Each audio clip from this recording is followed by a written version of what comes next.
I am Kendra, 33 years old, and until recently, I believed the man I married was my partner in everything.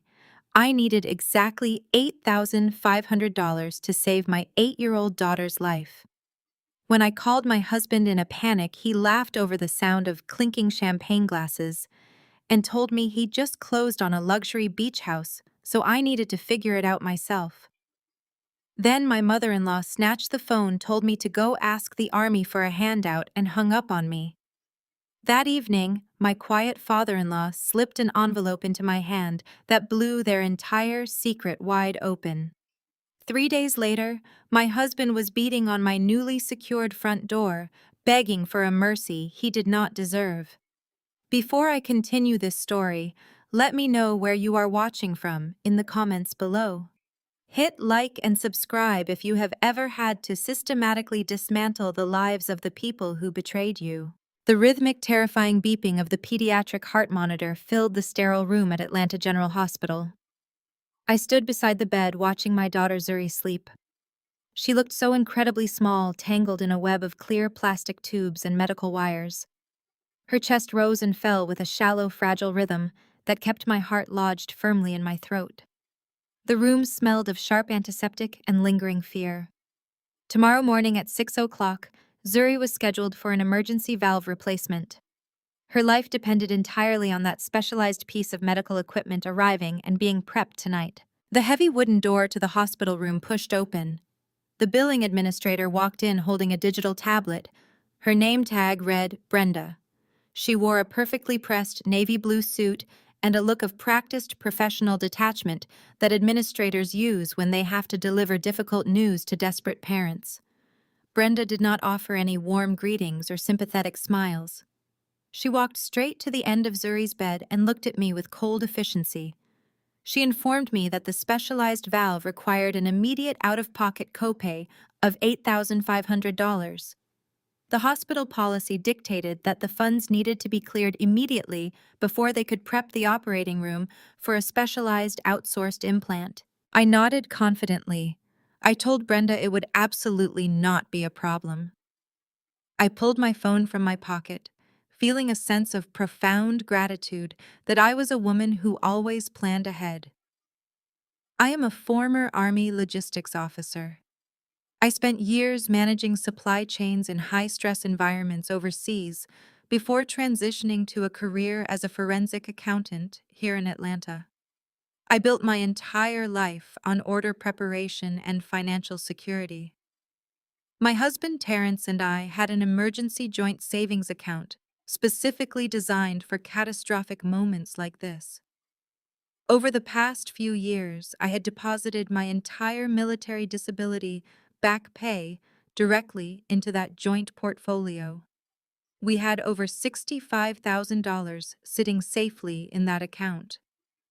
I opened my banking app, expecting a quick, seamless transfer to our primary checking account so I could simply hand Brenda my debit card and get back to holding my daughter's hand. The banking screen loaded. I stared at the balance. $12.43. I blinked rapidly, rubbing my tired eyes, assuming the thick concrete walls of the hospital were causing a glitch with my cellular data. I closed the application and reopened it. I typed in my password again, making sure every keystroke was precise. The screen refreshed. The number remained exactly the same, $12.43. A cold, heavy weight dropped directly into my stomach. My military-honed composure, the calm demeanor I relied on during combat deployments, began to crack instantly. I tapped into the transaction history, my fingers flying across the glass screen with desperate speed. I did not need to sit and narrate my financial history to myself. The digital ledger told the entire devastating story in bold red font right before my eyes. Every single line item felt like a physical betrayal. I could see the exact dates and times the transactions occurred. Many of them were executed during the hours I was sitting in pediatric waiting rooms holding Zuri as she underwent endless rounds of cardiac testing. While I was speaking with specialists about survival rates and surgical options, Terrence was logging into our financial portal and initiating wire transfers. I scrolled through weeks of data, Massive wire transfers had been executed over the last 2 months. $5,000 here, $10,000 there, transfers to escrow accounts and title companies I did not recognize. Then a final crippling withdrawal of $45,000 cleared just 2 days ago. The money was completely gone. Terrence had systematically drained our emergency fund behind my back. He had not just taken our shared savings. He had specifically targeted the exact account holding my Veterans Affairs disability compensation. That was the money I had bled for during my deployments. Those were the funds I had meticulously saved and protected to ensure Zuri would never have to worry about anything. My breath caught in my chest as I analyzed the routing numbers. As a forensic accountant, I track hidden assets for corporate clients every single day. Seeing the familiar pattern of asset diversion happening in my own personal bank account felt like a physical blow to the head. Terrence had authorized these transfers using his secondary access credentials. He had moved my blood money into external accounts while our daughter was experiencing severe cardiac distress at home. Brenda cleared her throat loudly, bringing me back to the stark reality of the hospital room. She tapped her tablet with a manicured fingernail, reminding me that she needed the payment confirmation immediately. I looked up at her, my vision swimming slightly as panic threatened to overtake me. I asked her for a few minutes to contact my husband, explaining that there must be a banking error with our primary financial institution. Brenda gave me a look that was a mixture of pity and strict administrative enforcement. "The surgical coordinator needs the payment cleared within the hour," she stated flatly. "If the funds are not secured and verified in our system, they will have to give the surgical slot and the specialized valve to the next child on the critical waiting list. You have exactly 1 hour. 1 hour. 60 minutes to secure $8,500 to save my daughter's failing heart." I stepped out of Zuri's room into the brightly lit hospital hallway. The fluorescent lights buzzed overhead, sounding like a swarm of angry insects. My hands shook violently as I pulled up Terrence's contact in my phone. The man I had trusted with my life, with my hard-earned finances, and with our child's future, had emptied our accounts while our daughter was fighting for her very survival. I pressed the call button, lifting the phone to my ear. I listened to the rings echoing in the silent hallway, praying to God that there was a logical explanation for this nightmare. Terrence answered on the fourth ring. The background noise was not a busy corporate office or a quiet conference room. I heard the unmistakable sound of clinking champagne glasses, loud music, and boisterous laughter. He sounded incredibly relaxed, completely detached from the life and death reality I was currently drowning in. "Hey, babe," he said, his voice slurring slightly with alcohol. "What is going on? We are having a little celebration right now." I gripped the phone so tightly my knuckles turned white. "Terrence Zuri's heart is failing," I said, my voice cracking with desperation. "They moved her surgery up to tomorrow morning. They need an $8,500 copay right now or she loses her spot. I checked our savings account and it is completely empty.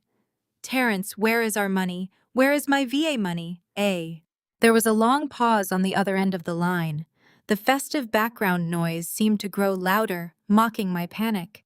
Terrence sighed, an irritated sound that completely disregarded the fact that our child was dying. "Listen, Kendra," he said casually. "We just closed on the Hilton Head Beach House. It is a massive legacy investment for the family. The market was hot and we had to move liquid cash fast. Just put the hospital on a payment plan and figure it out yourself. You always figure things out."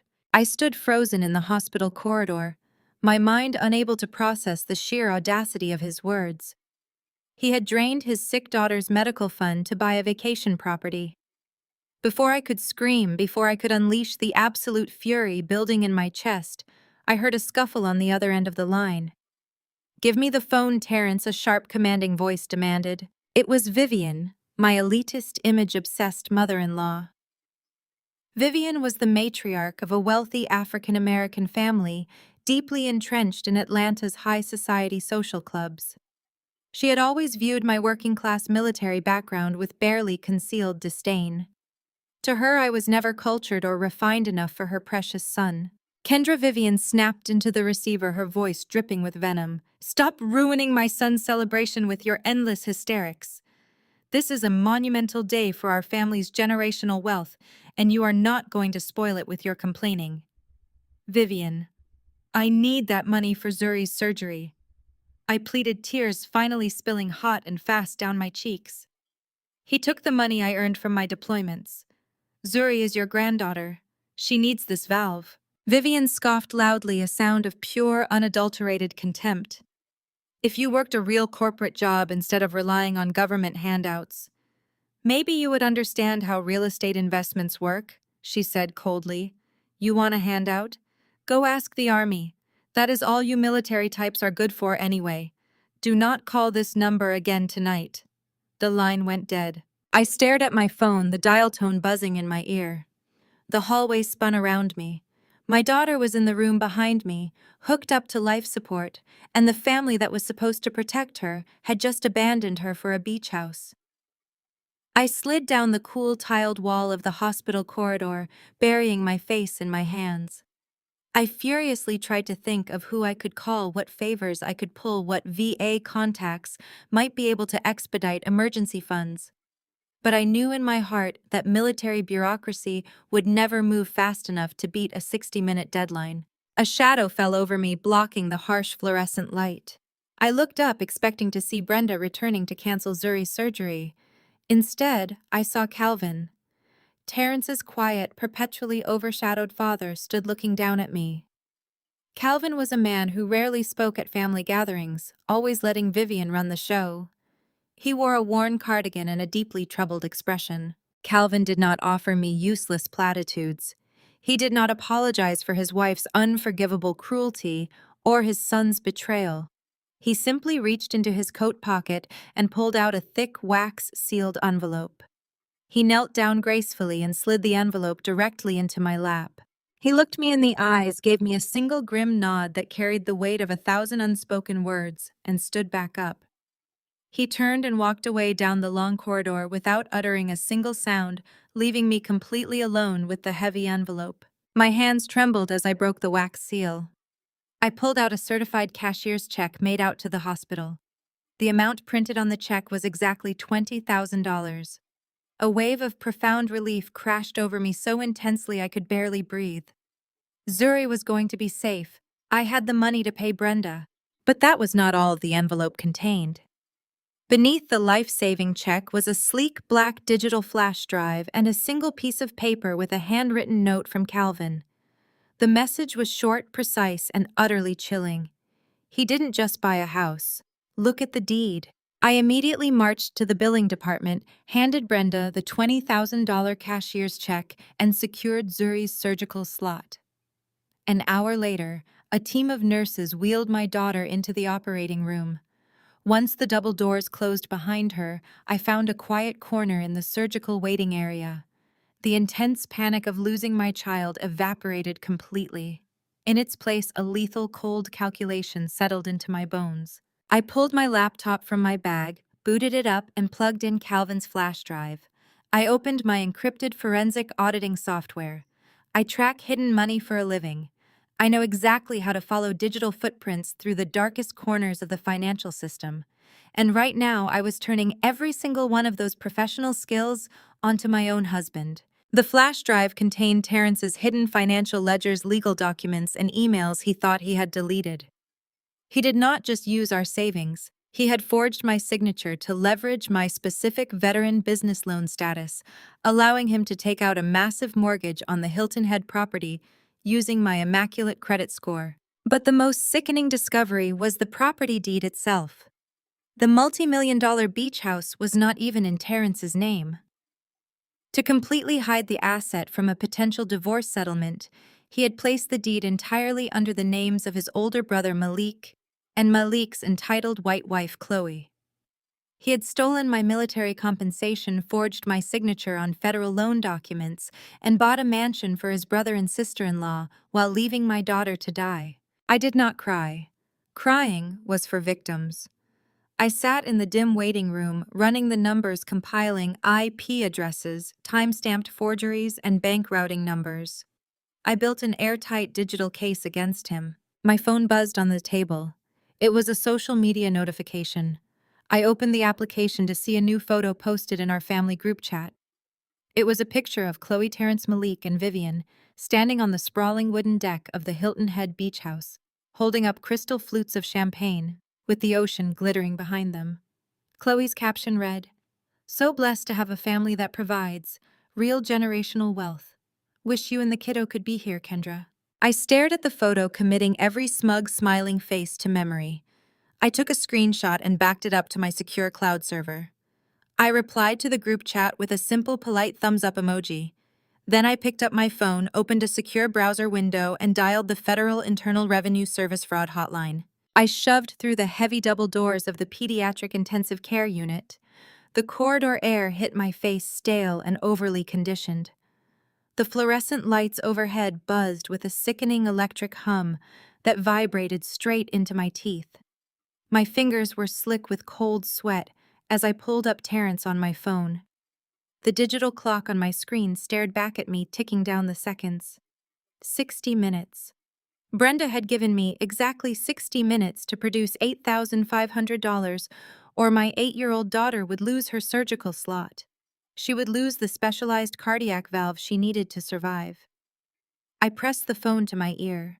My heart hammered a frantic, uneven rhythm against my ribs. He picked up on the fourth ring. I expected to hear the dull murmur of his downtown Atlanta law office, or the quiet hum of his car heading toward the hospital. Instead, a wave of loud, booming laughter washed over the line. I heard the unmistakable high-pitched clinking of crystal champagne flutes and upbeat jazz music playing in the background. It sounded like a celebration. I gripped the phone so hard the metal edges dug into my palm. I told him Zuri was crashing. I kept my voice low. I weaponized my military training to force the raw panic down deep into my chest so I could deliver a clear, concise situation report. Her heart was failing. The doctors had moved the emergency surgery up to tomorrow morning at 6. They needed the out-of-pocket copay immediately. Then I asked him the only question that mattered. I demanded to know why our joint emergency savings account, the account holding $65,000 of my military disability back pay, was currently sitting at $12.43. Terrence did not gasp. He did not ask to speak to the attending physician. He let out a long, irritated sigh. It was the exact sigh a parent gives a child who is throwing an embarrassing tantrum in a grocery store. He told me to calm down and lower my voice. Then he dropped the bomb with terrifying casualness. He proudly announced that they had just closed on the Hilton Head Beach House. He called it a massive legacy investment for the family. He claimed the luxury real estate market was incredibly hot, and they had to move liquid cash fast to secure the property before another buyer swooped in. He told me to put the hospital billing department on a payment plan and figure it out myself. He actually chuckled and said I always figure things out. My brain stopped processing oxygen. I am a forensic accountant. I track hidden money for corporate clients every single day. I know exactly what happens during a real estate closing. I know that cash is wired into escrow and locked away. The money was not just moved, it was gone. He had drained his dying daughter's medical fund to buy a vacation property. He took the money I bled for in combat zones, the money I meticulously saved to protect Zuri, to buy a beach house. I opened my mouth to scream. I wanted to demand he wire the money back this instant, but the phone fumbled on his end. I heard a scuffle followed by a sharp exchange of words. Then a new voice came on the line. The voice belonged to Vivian, my mother-in-law. Vivian was the undisputed matriarch of an affluent, status-obsessed African-American family deeply entrenched in Atlanta's high society.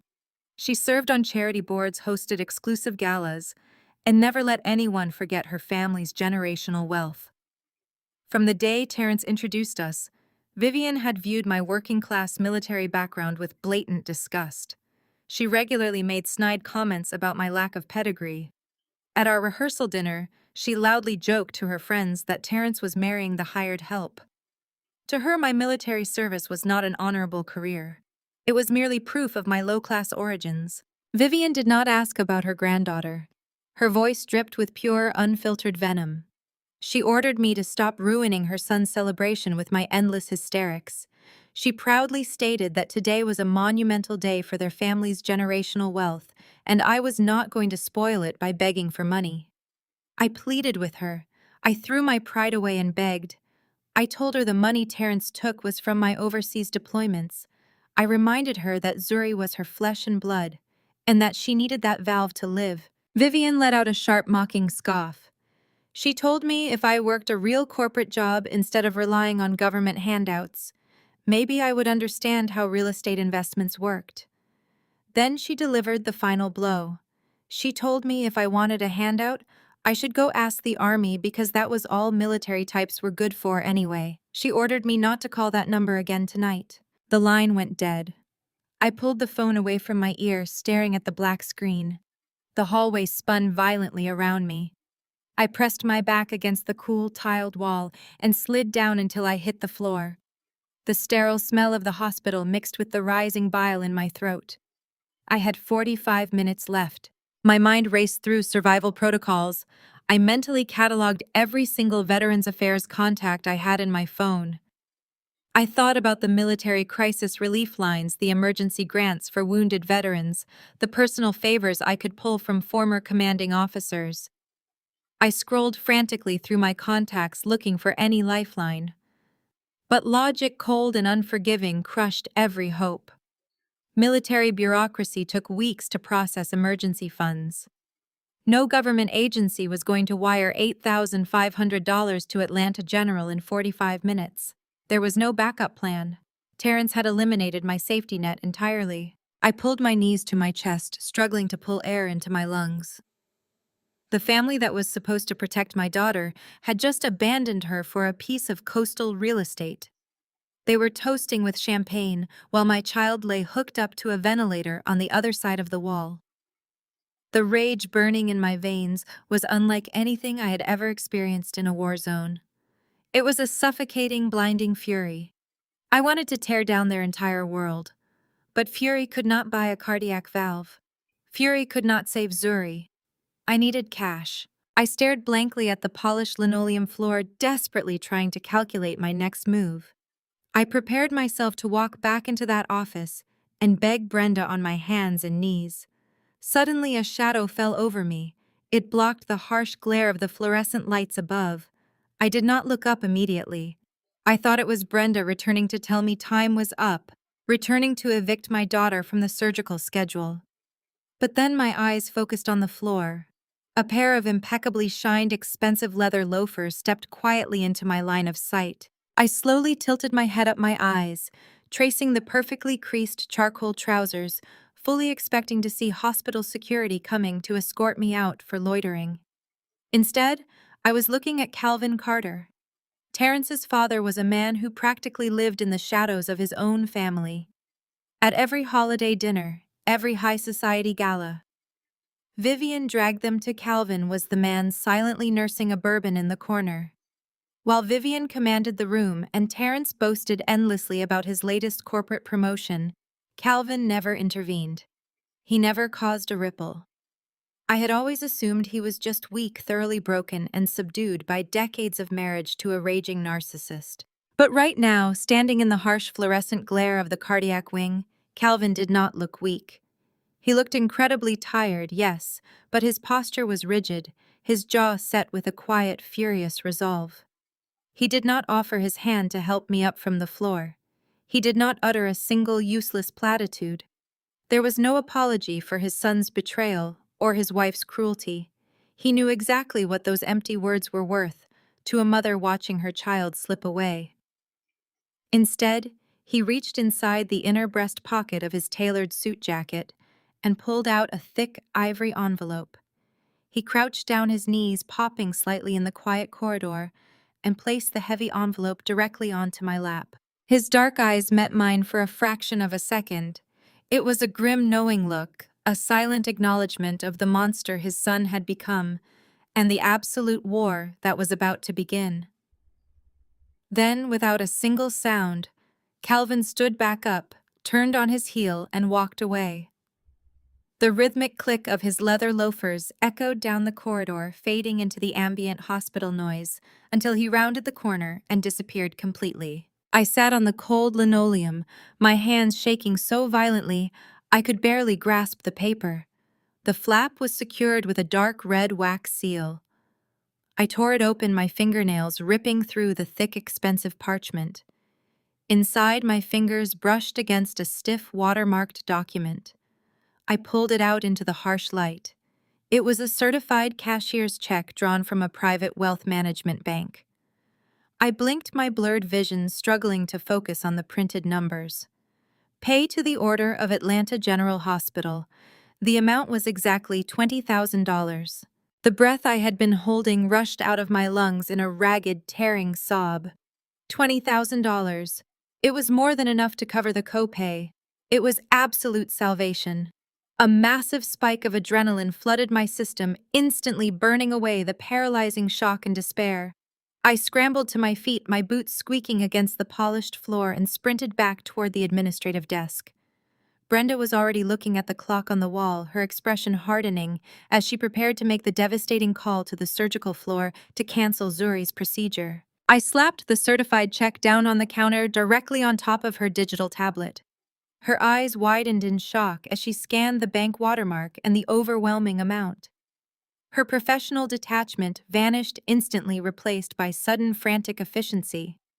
"Clear this right now?" I demanded, my voice leaving absolutely no room for negotiation or delay.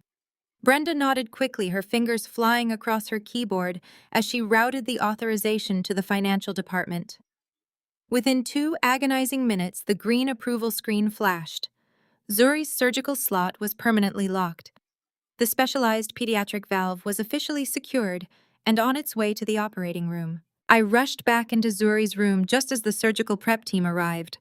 They descended like a well-oiled machine, checking vitals, adjusting intravenous lines, and preparing her fragile body for transport. I stood right by her pillow, gently stroking her soft, damp curls. She looked so incredibly small, but the monitors were steady. I leaned down and kissed her forehead, whispering a fierce promise that she was going to be completely fine, that her mother had handled it, that nobody was ever going to hurt her again. I watched as the nurses unlocked her bed and wheeled her out of the room.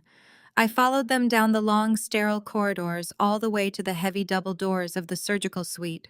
The red restricted access signs flashed above. I could not go any further. I had to let the surgeons take over. The surgical waiting room was a quiet, dimly lit space filled with uncomfortable vinyl chairs and outdated magazines. I collapsed into a corner seat, the massive adrenaline crash leaving my muscles aching and my hands trembling. Zuri was safe. The surgery was happening. That was all that mattered. I closed my eyes, taking long, deep breaths to regulate my racing heart. Then I remembered the heavy ivory envelope still clutched in my left hand. The cashier's check had only been part of the contents. The envelope still felt strangely weighted, bulging slightly at the bottom. I opened the torn flap and tipped the envelope upside down over my lap. A small, sleek black digital flash drive tumbled out, bouncing against my thigh before landing on the waiting room chair. A bright yellow sticky note fluttered down right behind it. The handwriting was Calvin's, precise and deliberate in sharp black ink. I picked up the note and read the single line of text. "He didn't just buy a house. Look at the deed." The words sent a fresh, icy chill racing down my spine. Terrence had explicitly told me he bought the Hilton Head property. He had used that specific excuse to justify draining my military disability funds, claiming it was a legacy investment for our family. But Calvin's note implied something far more sinister, a level of deception that went beyond simple financial irresponsibility. I am a forensic accountant. I do not deal in assumptions, emotional outbursts, or benefit of the doubt. I deal in ledgers, digital footprints, and hard, undeniable facts. If my father-in-law was handing me $20,000 and a hidden flash drive while his own son was out drinking champagne and neglecting his dying daughter, the betrayal ran much deeper than a stolen savings account. I wiped the remaining tears from my face, erasing any trace of vulnerability. The terrified, desperate mother was gone. In her place, the cold, methodical auditor took absolute control. I pulled my heavy work laptop from my tote bag and set it on the small end table next to my chair.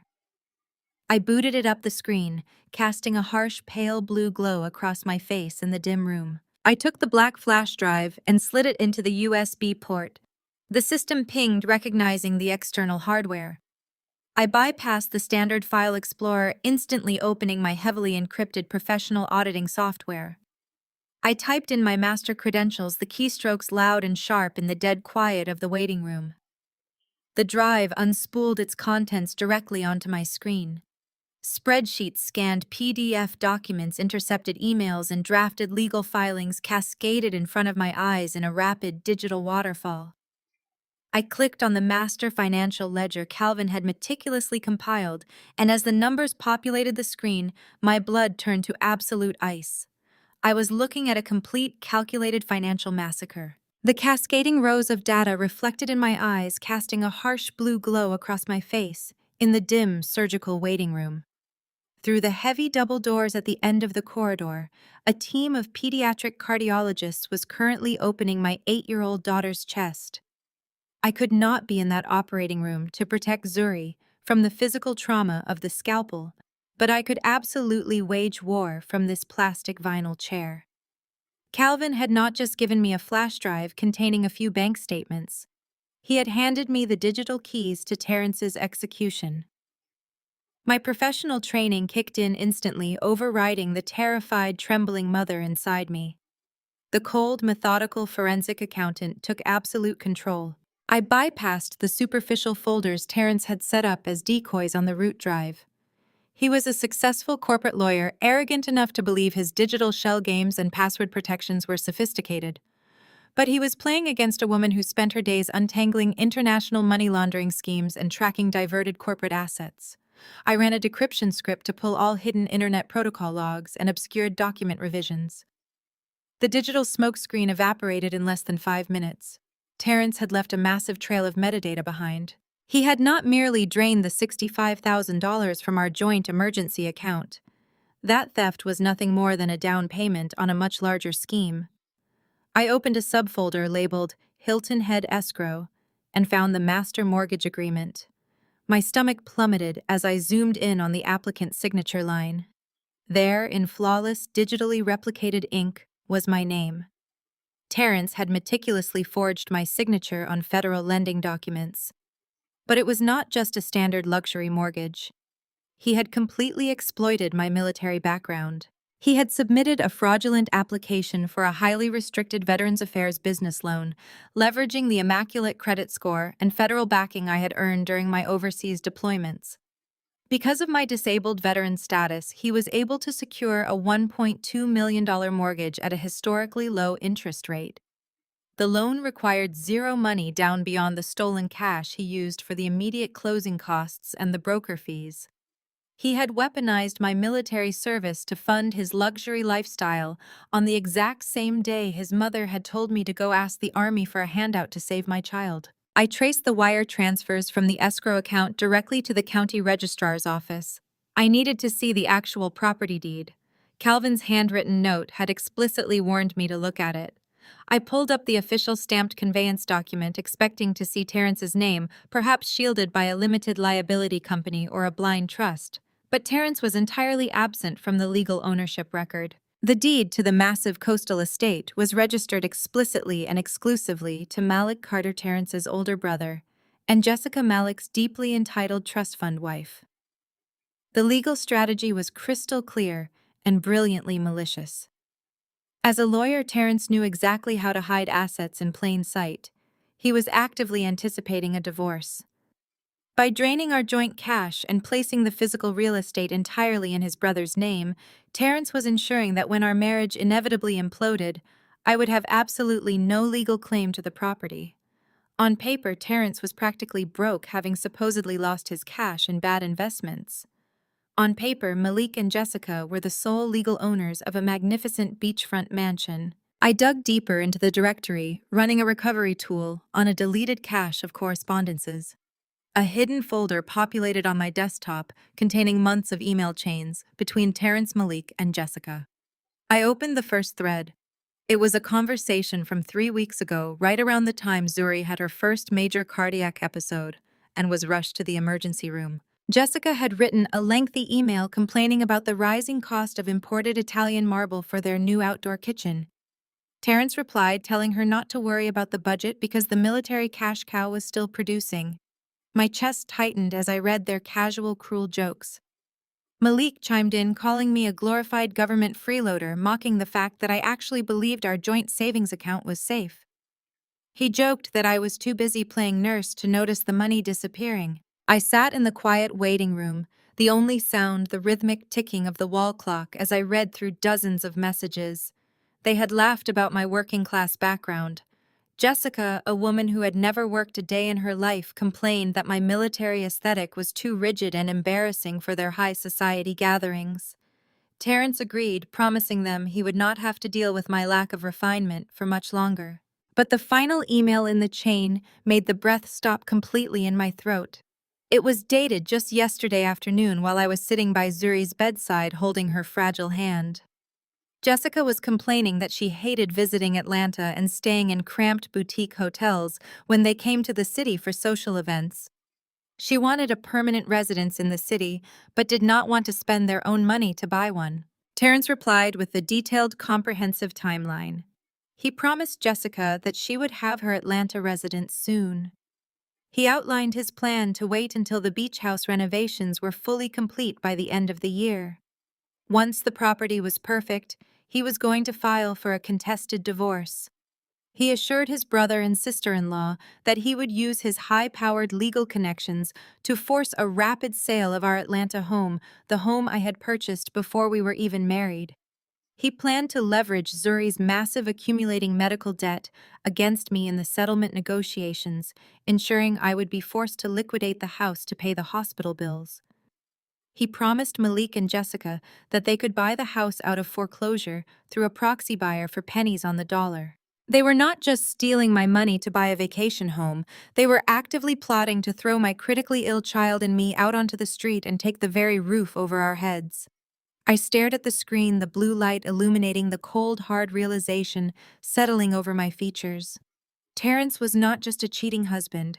He was a predator, and he had invited his family to feed on my life. I stared at the screen, letting the cold, hard realization settle over my features. Terrence was not just a cheating husband. He was a predator, and he had invited his brother and sister-in-law to feed on the life I had built.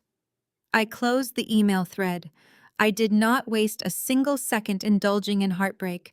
I did not shed a single tear. Tears were a luxury I could no longer afford, and crying would not retrieve the stolen funds. Instead, my forensic accounting skills took absolute control. I went to work on Terrence's finances with a ruthless mechanical precision that would have terrified him if he possessed the intelligence to understand what I was doing. I started by mapping out the money trail. Terrence thought he had cleverly washed the stolen $45,000 through a series of complex digital smokescreens. He was a lawyer, and he assumed his basic knowledge of corporate shell games would be enough to hide his tracks. He was entirely wrong. I cut through his amateur obfuscation in less than 10 minutes. I tracked every single penny from our joint savings account to an offshore holding company registered in the Cayman Islands. From there, the money had been rapidly wired back into the United States, bouncing into a domestic title company located in South Carolina. I sat in that dim hospital waiting room and built a digital guillotine. I pulled the raw data logs and cross-referenced the exact timestamps of the fraudulent wire transfers with the cellular location data attached to his secondary banking profile. The Internet Protocol addresses painted a flawless, undeniable picture of premeditated fraud. The login locations alternated perfectly between his downtown Atlanta law firm and Malik's home office in the suburbs. But the most sickening part of the data was the timing. The timestamps matched my hospital visits with absolute precision. He had initiated the largest transfers on the exact afternoons I was sitting in pediatric cardiology offices holding our terrified daughter. He knew I would be distracted by the doctors. He used my devotion to Zuri as a shield for his theft. I methodically compiled the IP addresses, the time-stamped federal loan forgeries, and the bank routing numbers into a master encrypted file. I downloaded every fraudulent signature bearing my name and locked the evidence behind a dual authentication firewall. I was just pulling the final escrow disbursement records when the heavy double doors of the surgical suite pushed open. A man in dark green surgical scrubs stepped into the waiting room. It was Dr. Evans, the lead pediatric cardiothoracic surgeon. He pulled down his surgical mask, revealing a face lined with deep exhaustion. I slammed my laptop shut and leaped to my feet, my heart hammering against my ribs. Dr. Evans offered a small, weary smile. He told me that Zuri had made it. The emergency valve replacement was a complete success. The specialized implant was functioning perfectly, and her heart was finally pumping oxygenated blood at a normal, healthy rate. The crushing, suffocating weight of the last 24 hours lifted from my shoulders, but the relief only lasted for a fleeting second.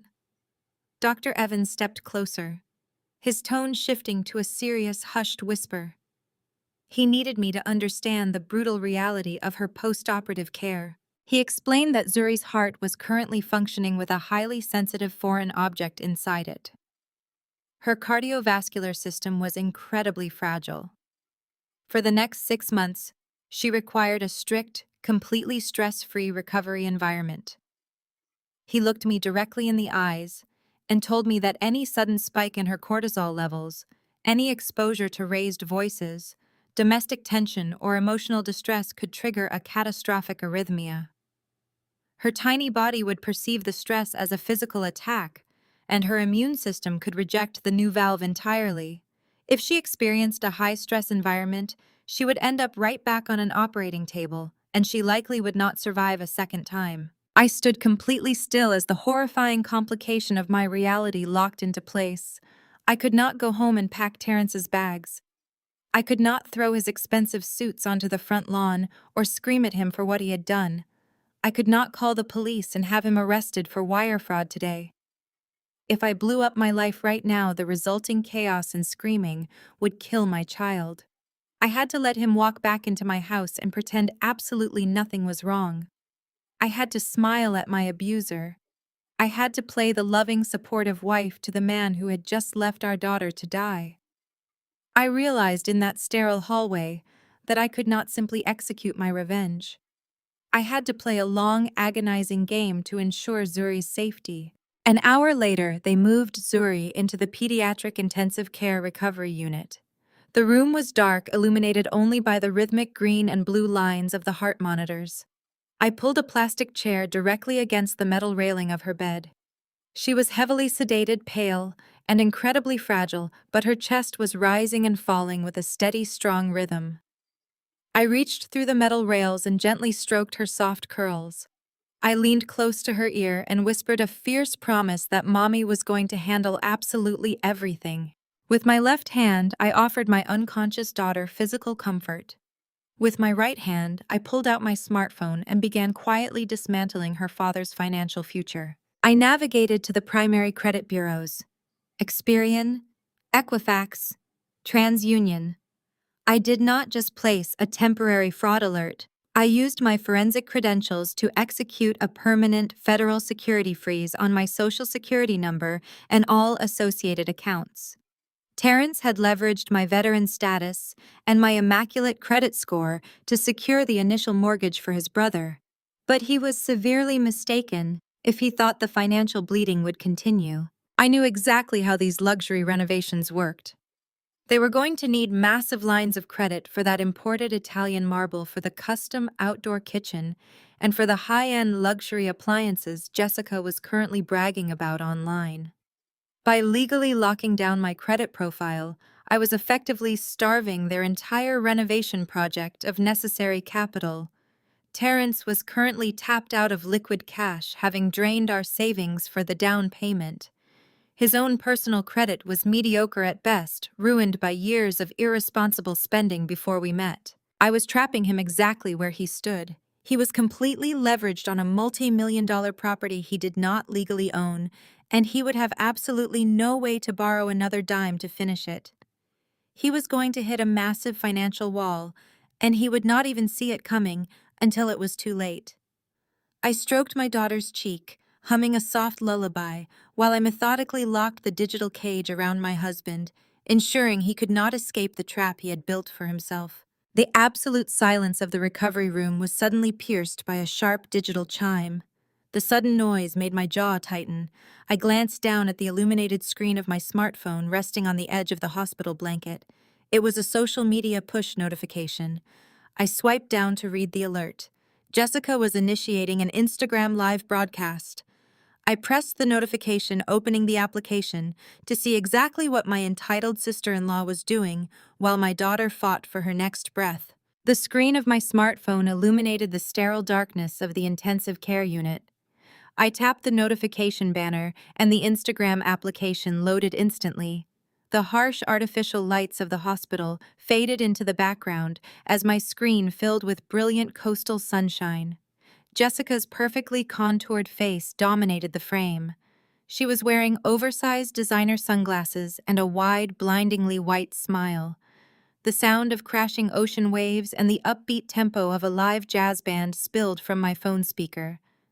I quickly lowered the volume, mindful of the delicate rhythm of my daughter's recovering heart on the monitor beside me. Jessica spun the camera around to broadcast her new reality. The Hilton Head mansion was massive, a sprawling estate of whitewashed brick and dark timber situated directly on the pristine shoreline. She walked across an expansive teak deck, her voice dripping with manufactured humility, as she gave her followers a live tour of her latest acquisition. She stopped in front of the outdoor entertaining space. It was a masterclass in excessive spending. She ran her manicured hand along the edge of the gleaming imported Italian marble countertops, the exact marble she had been complaining about in the intercepted emails. She pointed out the custom-built stainless steel appliances, the twin wine refrigerators, and the massive stone fire pit. Then she turned the camera toward the lawn. My chest tightened until it physically ached.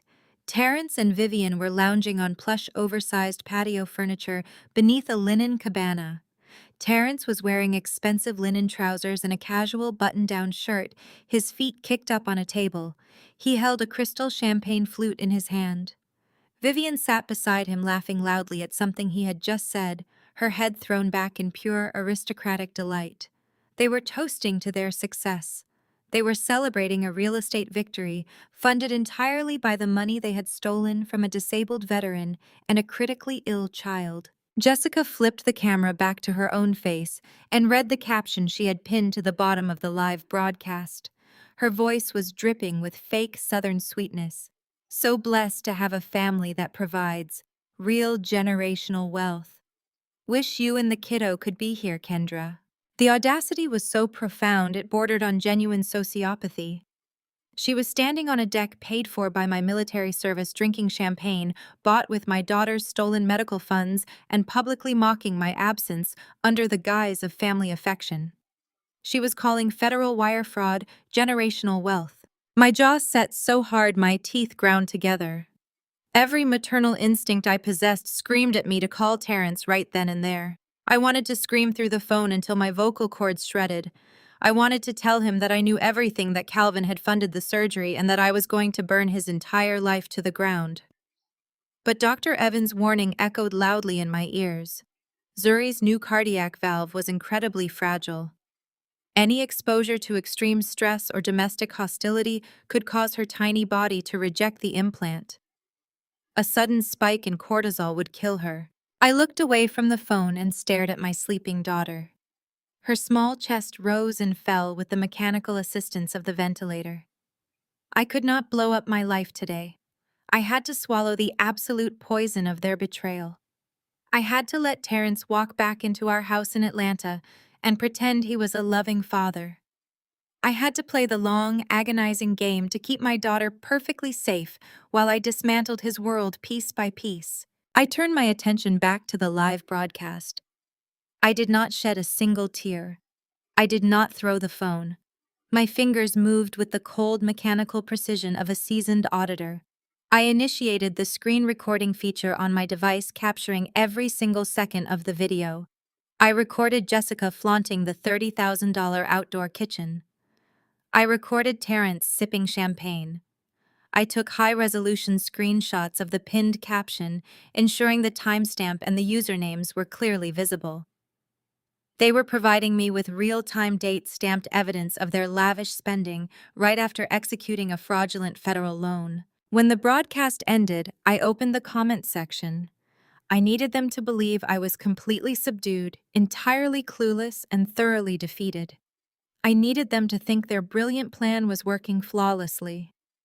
I typed out a single polite response. I left a simple red heart emoji on the video and pressed send. It was the ultimate digital camouflage. Let them drink their champagne. Let them bask in their stolen generational wealth.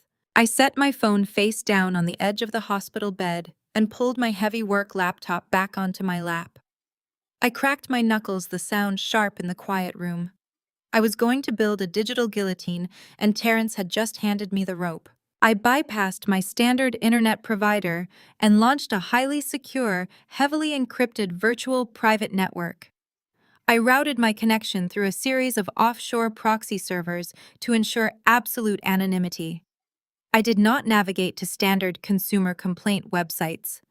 I went directly to the federal agency whistleblower portals. First, I accessed the Department of Veterans Affairs Office of Inspector General submission node. I created a pristine, meticulously organized digital dossier. I uploaded the forged federal lending documents Terrence had submitted. I highlighted the digital signature, contrasting it with my actual authenticated signature on file. I attached the Internet Protocol logs I had extracted from his secondary banking profile, proving beyond a shadow of a doubt that the fraudulent loan application was submitted from the IP address associated with Malik and Jessica's suburban home network. I clearly outlined the exact nature of the crime. Terrence Carter had committed federal identity theft and defrauded a government entity to secure a $1.2 million business loan reserved exclusively for disabled veterans. Next, I opened a portal to the Internal Revenue Service Criminal Investigation Division. This was where Terrence's brilliant legal strategy to protect the house from a divorce became his absolute undoing.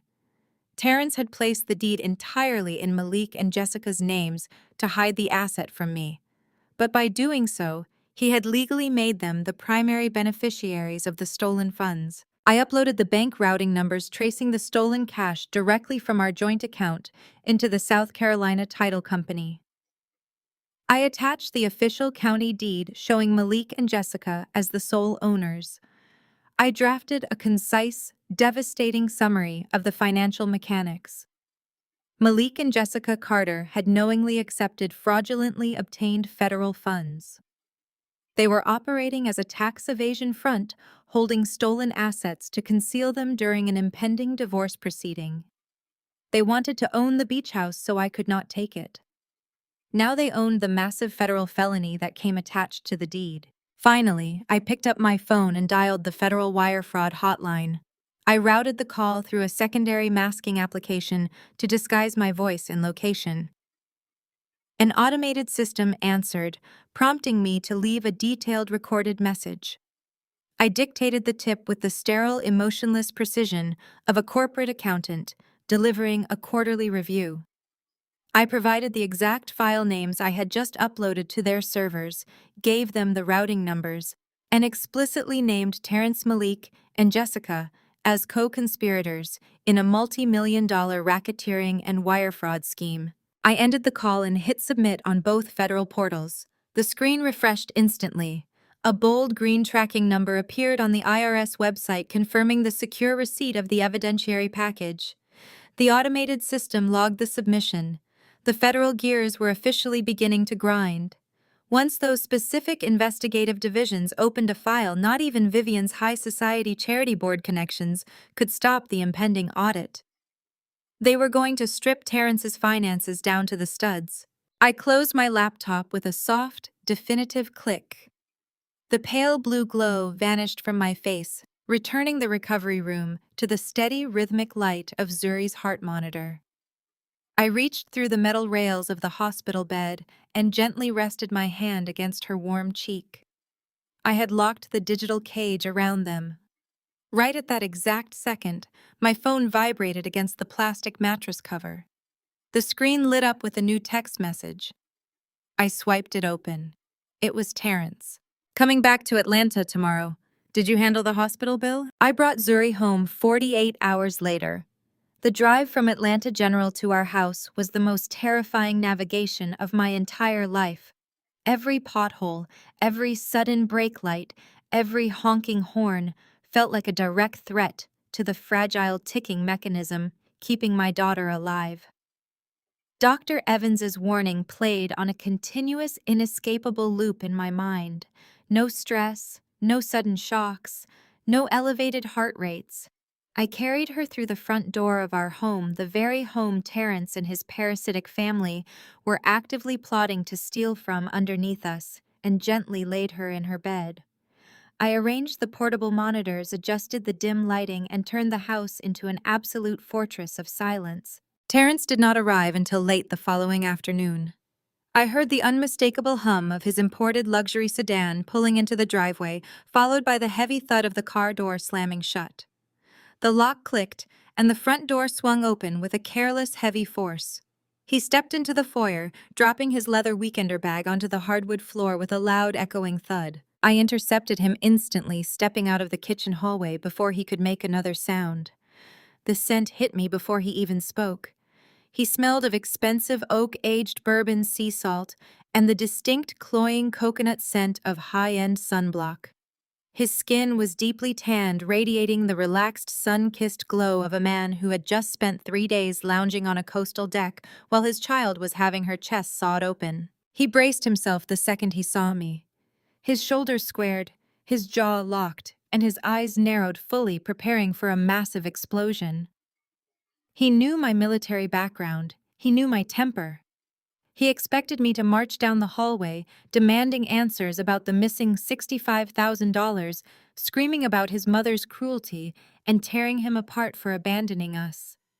He was ready for a war, his defensive excuses already loaded on the tip of his tongue. I did not give him a war. I gave him a complete surrender. I slumped my shoulders physically, shrinking my posture until I looked entirely broken. I let the exhaustion of the hospital stay wash over my face, dulling my eyes and letting my hands tremble just slightly. I pressed my finger to my lips in a frantic, desperate shushing motion and pointed toward Zuri's bedroom door. "She is sleeping," I whispered, my voice ragged, cracking with perfectly manufactured vulnerability. "Please, Terrence, keep your voice down. The doctor said her heart is so weak." Terrence blinked, visibly thrown completely off balance by my submission. The aggressive defensive posture instantly melted away from his frame. A smug, sickening wave of relief washed over his face. He realized he was not dealing with a furious forensic accountant or a combat veteran. He believed he was dealing with a terrified, emotionally exhausted housewife who had simply panicked. He puffed out his chest, stepping into the kitchen and loosening his silk tie. "How was the business trip?" I asked quietly, keeping my gaze fixed firmly on the granite countertop. I wrapped my arms around my own torso, playing the part of a woman desperately seeking comfort from her husband. Terrence poured himself a glass of sparkling water from the refrigerator, leaning casually against the island. He took a long, arrogant sip before launching into his meticulously rehearsed web of absolute garbage. "The trip was incredibly stressful, Kendra," he sighed, running a hand over his perfectly manicured beard. "You have no idea the kind of pressure I am under right now. I am managing multiple corporate acquisitions, and the market volatility is insane." He set the glass down and adopted a condescending, deeply patronizing tone, the kind of voice a teacher uses to explain basic math to a slow child. He tackled the missing money first, completely unprompted. "I know you freaked out about the joint savings account," he said, waving his hand dismissively. "But you really need to stop monitoring the balances like a paranoid hawk. I moved that $65,000 into a high-yield short-term crypto exchange. The market took a temporary dive and the funds are locked in a holding pattern for the next 30 days. I was trying to double the money for Zuri's college fund, but you never give me the benefit of the doubt. You just assume the worst." He did not stop there. Emboldened by my silence, he seamlessly pivoted to making himself the ultimate victim. "And calling my mother." He shook his head, looking at me with profound disappointment. screaming at Vivian like a hysterical woman while she was hosting a charity luncheon. You humiliated me, Kendra. You know how my mother is about appearances. You let your emotions completely override your logic. You caused a massive, unnecessary scene over a simple financial transfer. I kept my head bowed. My right hand was buried deep inside the oversized pocket of my knitted cardigan. My thumb rested firmly against the tactile red record button of a high-fidelity digital audio recorder. I had pressed it the second I heard his car pull into the driveway. It was currently capturing every single fraudulent claim, every lie about the crypto market, and every admission of moving the funds. I was building an airtight, undeniable audio file for the federal investigators establishing his active attempts to conceal the wire fraud. I am sorry, I whispered, forcing a single pathetic tear to trace down my cheek. I was just so scared, Terrence. The hospital demanded the money immediately or they were going to cancel the surgery. I panicked. I overreacted. Terrence smiled. It was a cold, victorious smirk. He truly believed he had won. He believed I was stupid enough to accept a phantom crypto market as the excuse for my missing military disability pay. I assumed you figured it out, he said casually, taking another sip of water. I texted you yesterday. Did you put the hospital bill on a payment plan like I told you to? Yes. I lied smoothly, my voice submissive and weak. I handled it. I put it on a high-interest medical credit card. Zuri is safe. See, I told you that you always figure things out. He chuckled, stepping forward and patting my shoulder. His hand felt like a lead weight pressing against my skin. The urge to break his wrist was a physical burn in my muscles, but I swallowed the rage, forcing myself to lean into his touch. We need to get past this, Terrence announced, his tone shifting into absolute authority. He walked toward the hallway, entirely dismissing the trauma his daughter had just endured. We cannot have this kind of tension in our marriage. It is unhealthy. He stopped at the base of the stairs and turned back to face me, delivering the final suffocating blow with a bright, expectant smile. I spoke to my mother this morning, he said. Vivian, Malik, and Jessica are coming over for Sunday dinner tomorrow. They want to check on Zuri, and my mother thinks it is highly appropriate that we all sit down and clear the air after your little outburst. I expect you to cook that roast they like, Kendra. Make sure the house is spotless.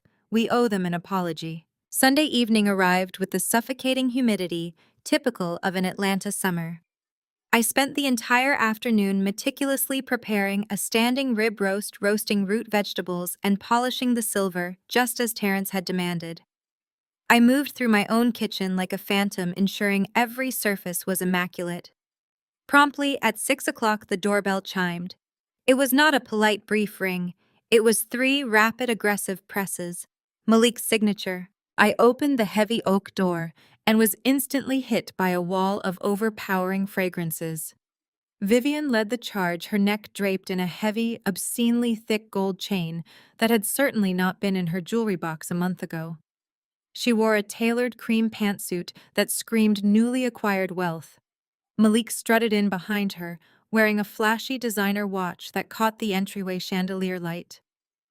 Jessica brought up the rear, struggling to carry a massive logo-printed designer tote bag while balancing on 6-inch heels. They paraded into my foyer, like conquering royalty entering a freshly subdued province. They smelled of expensive department stores and unearned arrogance.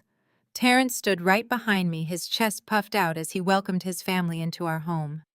"Where is my precious granddaughter?" Vivian asked loudly, making absolutely no effort to lower her booming voice. I quickly raised a finger to my lips, gesturing toward the hallway where Zuri's room was located. I explained in a hushed, deferential whisper that her cardiovascular system was incredibly delicate. I repeated the surgeon's exact instructions, emphasizing that the doctors mandated absolute quiet and zero stress to ensure the new valve did not fail. Vivian offered a tight, dismissive nod. She did not ask about the surgical procedure. She did not ask about the recovery timeline or if Zuri was in pain. She simply peered down the dark hallway for 3 seconds before declaring that sick children were depressing to look at and pivoting sharply toward the dining room. Malik and Jessica did not even bother looking down the hall. They marched straight to the kitchen island, laughing loudly about the traffic on the interstate, and began uncorking the expensive wine they had brought. We sat around the mahogany dining table. I served the roast, placing generous portions on their porcelain plates, while keeping my own movements small and unobtrusive. I poured their wine. I filled their water glasses. I played the role of the chastised, obedient wife perfectly. It took exactly 4 minutes for the conversation to shift exclusively to the Hilton Head mansion. Jessica took a long sip of her Cabernet and let out a dramatic, weary sigh. She leaned back in her chair, examining her freshly manicured nails. She announced to the table that the sheer physical toll of international travel was becoming unbearable. She was complaining loudly and with profound entitlement about flying first class to Milan. She claimed that domestic furniture was simply too pedestrian for the architectural aesthetic of their new beach house. They absolutely had to source custom-cut hand-stitched leather sectionals directly from Italian artisans. She whined about the jet lag, the terrible hassle of dealing with customs agents, and the severe emotional stress of coordinating overseas shipping logistics for $20,000 worth of living room furniture.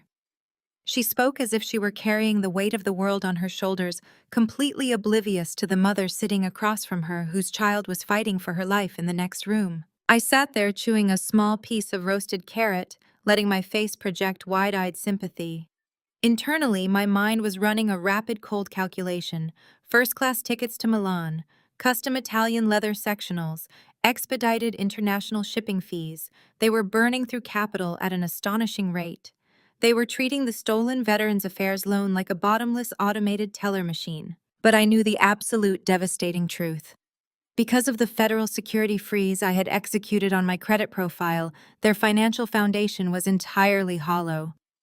The secondary lines of credit they were relying on to fund this opulent lifestyle were intrinsically tied to my pristine financial history. When those Italian furniture vendors attempted to process the final invoice, the transaction was going to hit a massive, impenetrable brick wall. They were shopping with ghost money. Vivian wiped her mouth with a linen napkin and looked at me across the table. Her eyes were sharp, evaluating my silent, submissive posture. She saw my silence as weakness. She saw it as an open invitation to strike. "You look confused, Kendra," Vivian said, her tone dripping with aristocratic condescension. "But I suppose the intricacies of high-level real estate acquisition are difficult to grasp for someone with your background." She took another sip of wine, letting the insult hang in the air before twisting the knife. "If you worked a real corporate job like Terrence instead of relying on those meager government handouts and military disability checks, maybe you would understand the immense pressures of managing real assets. Real estate is a cutthroat business. It requires capital and vision, things you simply do not possess." The absolute audacity of her statement hung heavy in the dining room. She was sitting in my house eating food I bought, wearing gold, purchased with my stolen identity, and openly mocking my military service as a government handout.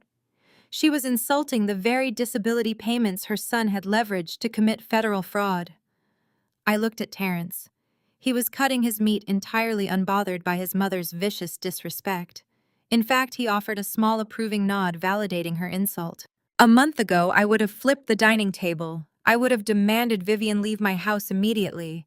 I would have torn them down to their absolute core. But today, I thought of Zuri sleeping down the hall. I thought of the fragile valve in her heart and the federal investigations currently opening in Washington. I simply smiled. It was a flawless, serene, profoundly polite smile. I looked directly into Vivian's eyes and told her she was absolutely right. I told her I could not possibly comprehend the heavy burden of their newfound success. I apologized for being so simple-minded and asked if she would like another serving of the roast.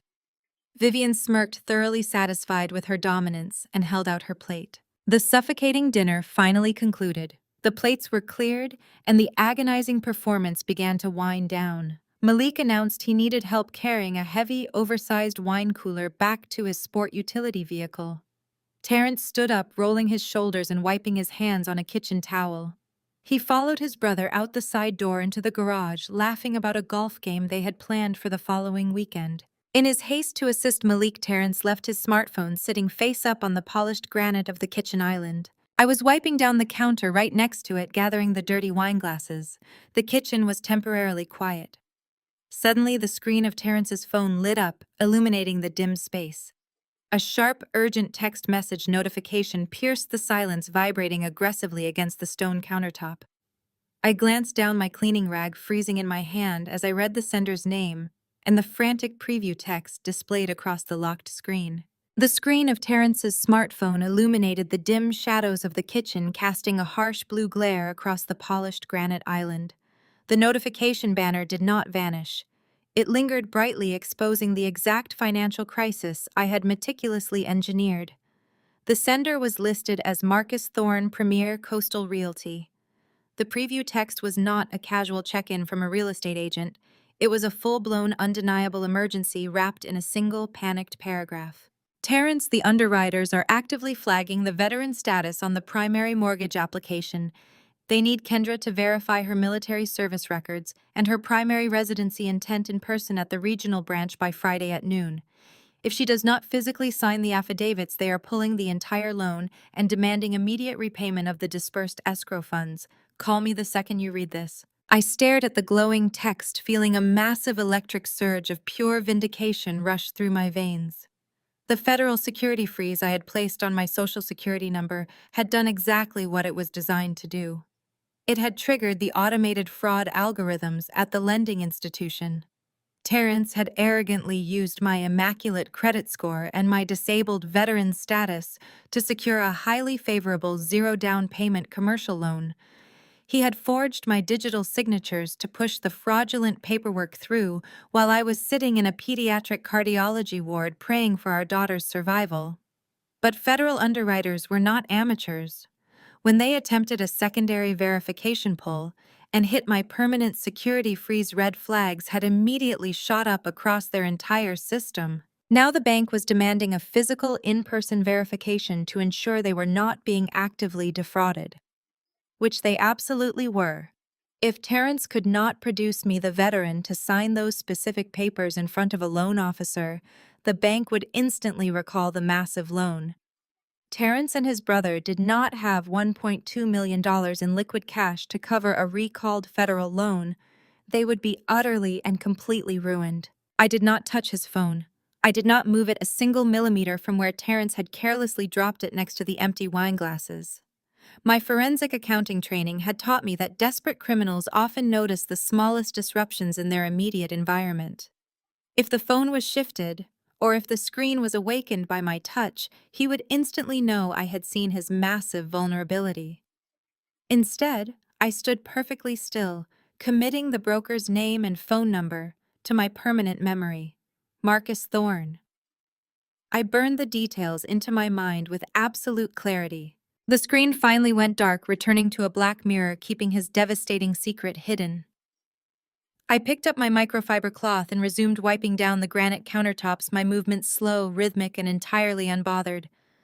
I let the beautiful reality of his impending destruction wash over me. Terrence was backed into a corner of his own making. He had stolen my money, forged my name, and tied his entire financial future to my identity.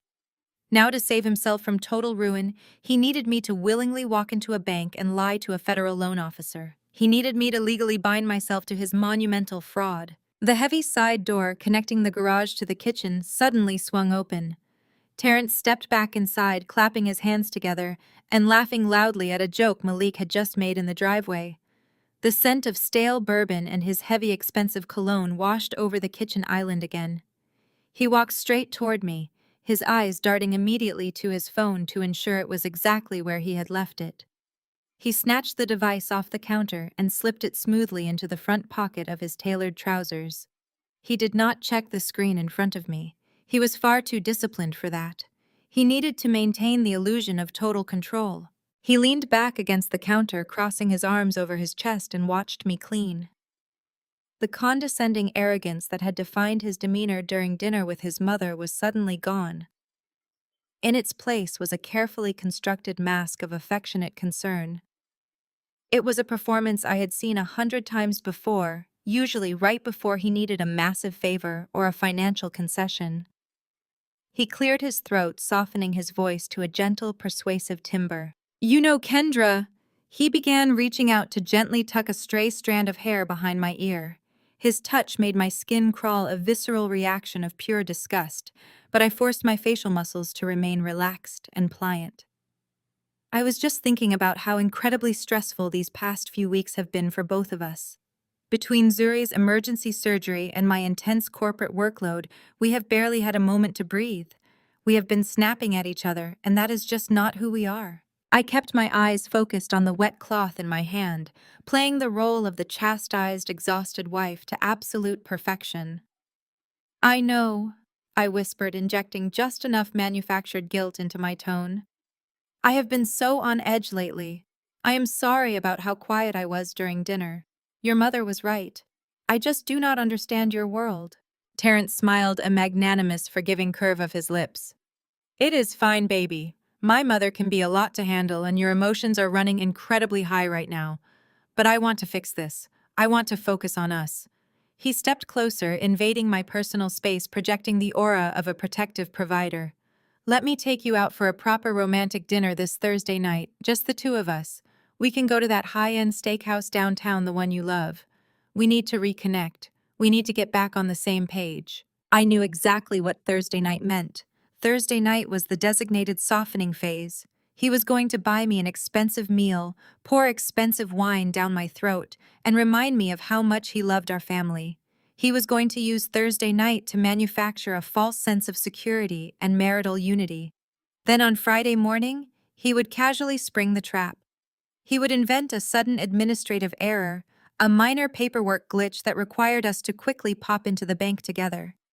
He would frame it as a minor inconvenience, relying on my newly restored affection to ensure I signed the federal affidavits without reading the fine print.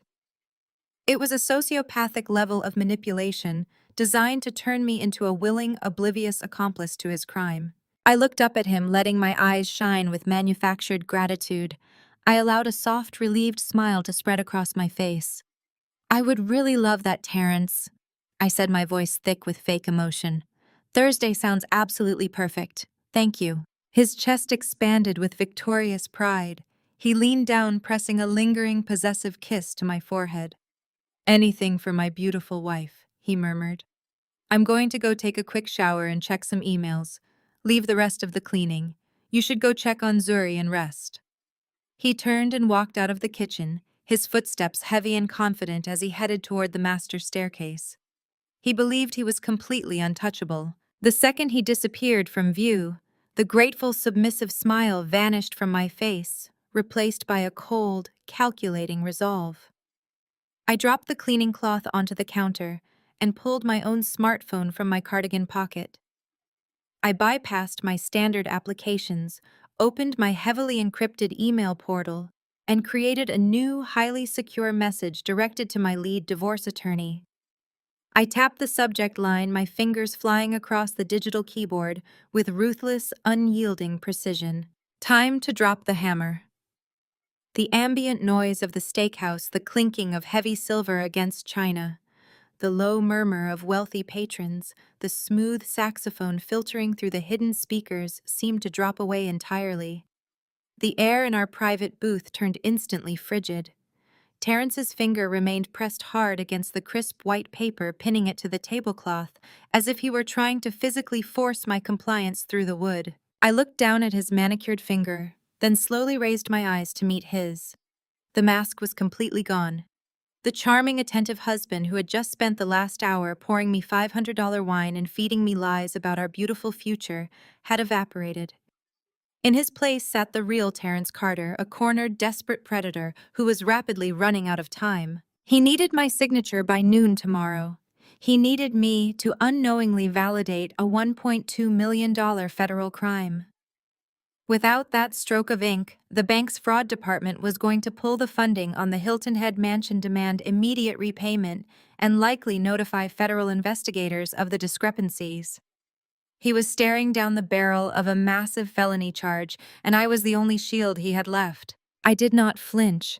I did not pull away from his aggressive posture. I maintained the exhausted, slightly confused expression of a woman who was simply overwhelmed by legal jargon. I let my hands rest gently in my lap, keeping my breathing slow and even. I had to play this perfectly. If I revealed that I understood the document, he would realize I knew about the loan. If he knew I was aware of the loan, he would immediately start destroying the financial evidence and liquidating whatever assets he could reach. "Terrence," I whispered, letting my voice tremble just a fraction. I looked at the paper, then back at his hardened face. I do not understand. Why are you raising your voice at me? You are scaring me." His jaw tightened. He realized he had slipped. He took a sharp, jagged breath, closing his eyes for a split second as he forcefully reeled his temper back in. When he opened his eyes, the aggressive glare was replaced by a strained, desperate imitation of patience. He pulled his hand back from the table and offered a tight, apologetic smile that did not reach his eyes. "I am sorry, baby," he said, his voice dropping back to that low, persuasive hum. "I did not mean to snap at you. It is just the stress. I am so stressed with the corporate acquisitions right now. I just want to get this minor paperwork out of the way so we can enjoy our dessert. I am just trying to protect your VA benefits so you do not have to deal with the bureaucratic nightmare." He nudged the heavy gold Mont Blanc pen closer to my hand. "It really is just a standard status verification." He lied, his eyes locked onto mine with intense, suffocating pressure. "Just a quick signature and it is handled. Please, Kendra, just trust me." I looked at the pen. I looked at the signature line. The retroactive authorization clause glared back at me, a loaded gun disguised as administrative red tape. I slowly reached out and picked up the heavy fountain pen. Terrence exhaled a quiet, shaky breath of relief. His shoulders dropped a fraction of an inch. He thought he had me. He thought the crisis was averted. I uncapped the pen. The gold nib glinted under the amber lights. I hovered the tip over the paper, holding it less than an inch from the signature line. Then I stopped. I let my hand tremble dramatically. I let the pen waver. I looked up at him, letting a single fat tear well in my eye and spill over my lashes. "Terrence, I cannot," I whispered, my voice breaking with manufactured panic. "I am so sorry. My brain is just... it is completely fried. Ever since Zuri's surgery, I cannot process anything. The words on this page are just swimming. I cannot sign a federal tax document when I cannot even read the paragraphs. What if I sign the wrong line? What if I accidentally mess up the verification and they freeze the account anyway?" Terrence's face drained of color. "Kendra, you are not messing anything up. I read it. It is fine. Just sign the paper." "No," I said, putting the pen down on the table and pushing the document slightly away from me. I wrapped my arms around myself, shaking my head and letting my breath hitch in a perfect simulation of a minor panic attack. Dr. Evans said I need to avoid stress. Looking at legal forms right now is making my chest tight. I am so overwhelmed, Terrence. I just want to go home to our daughter. "Kendra." His voice cracked like a whip, loud enough that a couple in the adjacent booth turned to look at us.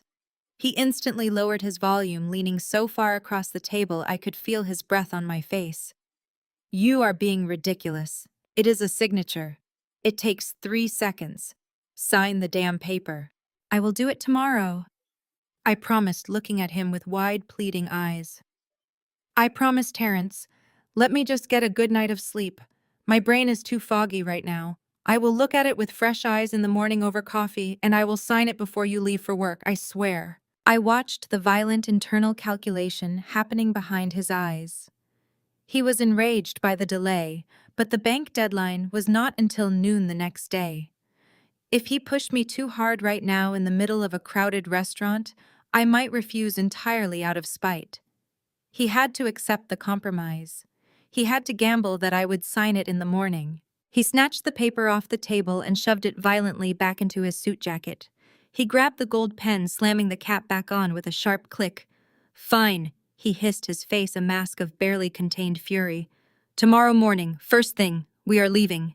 He threw a handful of $100 bills onto the table to cover the check and stood up, not bothering to help me with my chair. I gathered my purse, ensuring the audio recorder was still actively capturing the disastrous end to our romantic evening, and followed him out of the restaurant. The silent drive back to our house was suffocating. Terrence gripped the steering wheel so tightly his knuckles were white. He was a man walking on a tightrope over an active volcano, and I was the one holding the scissors.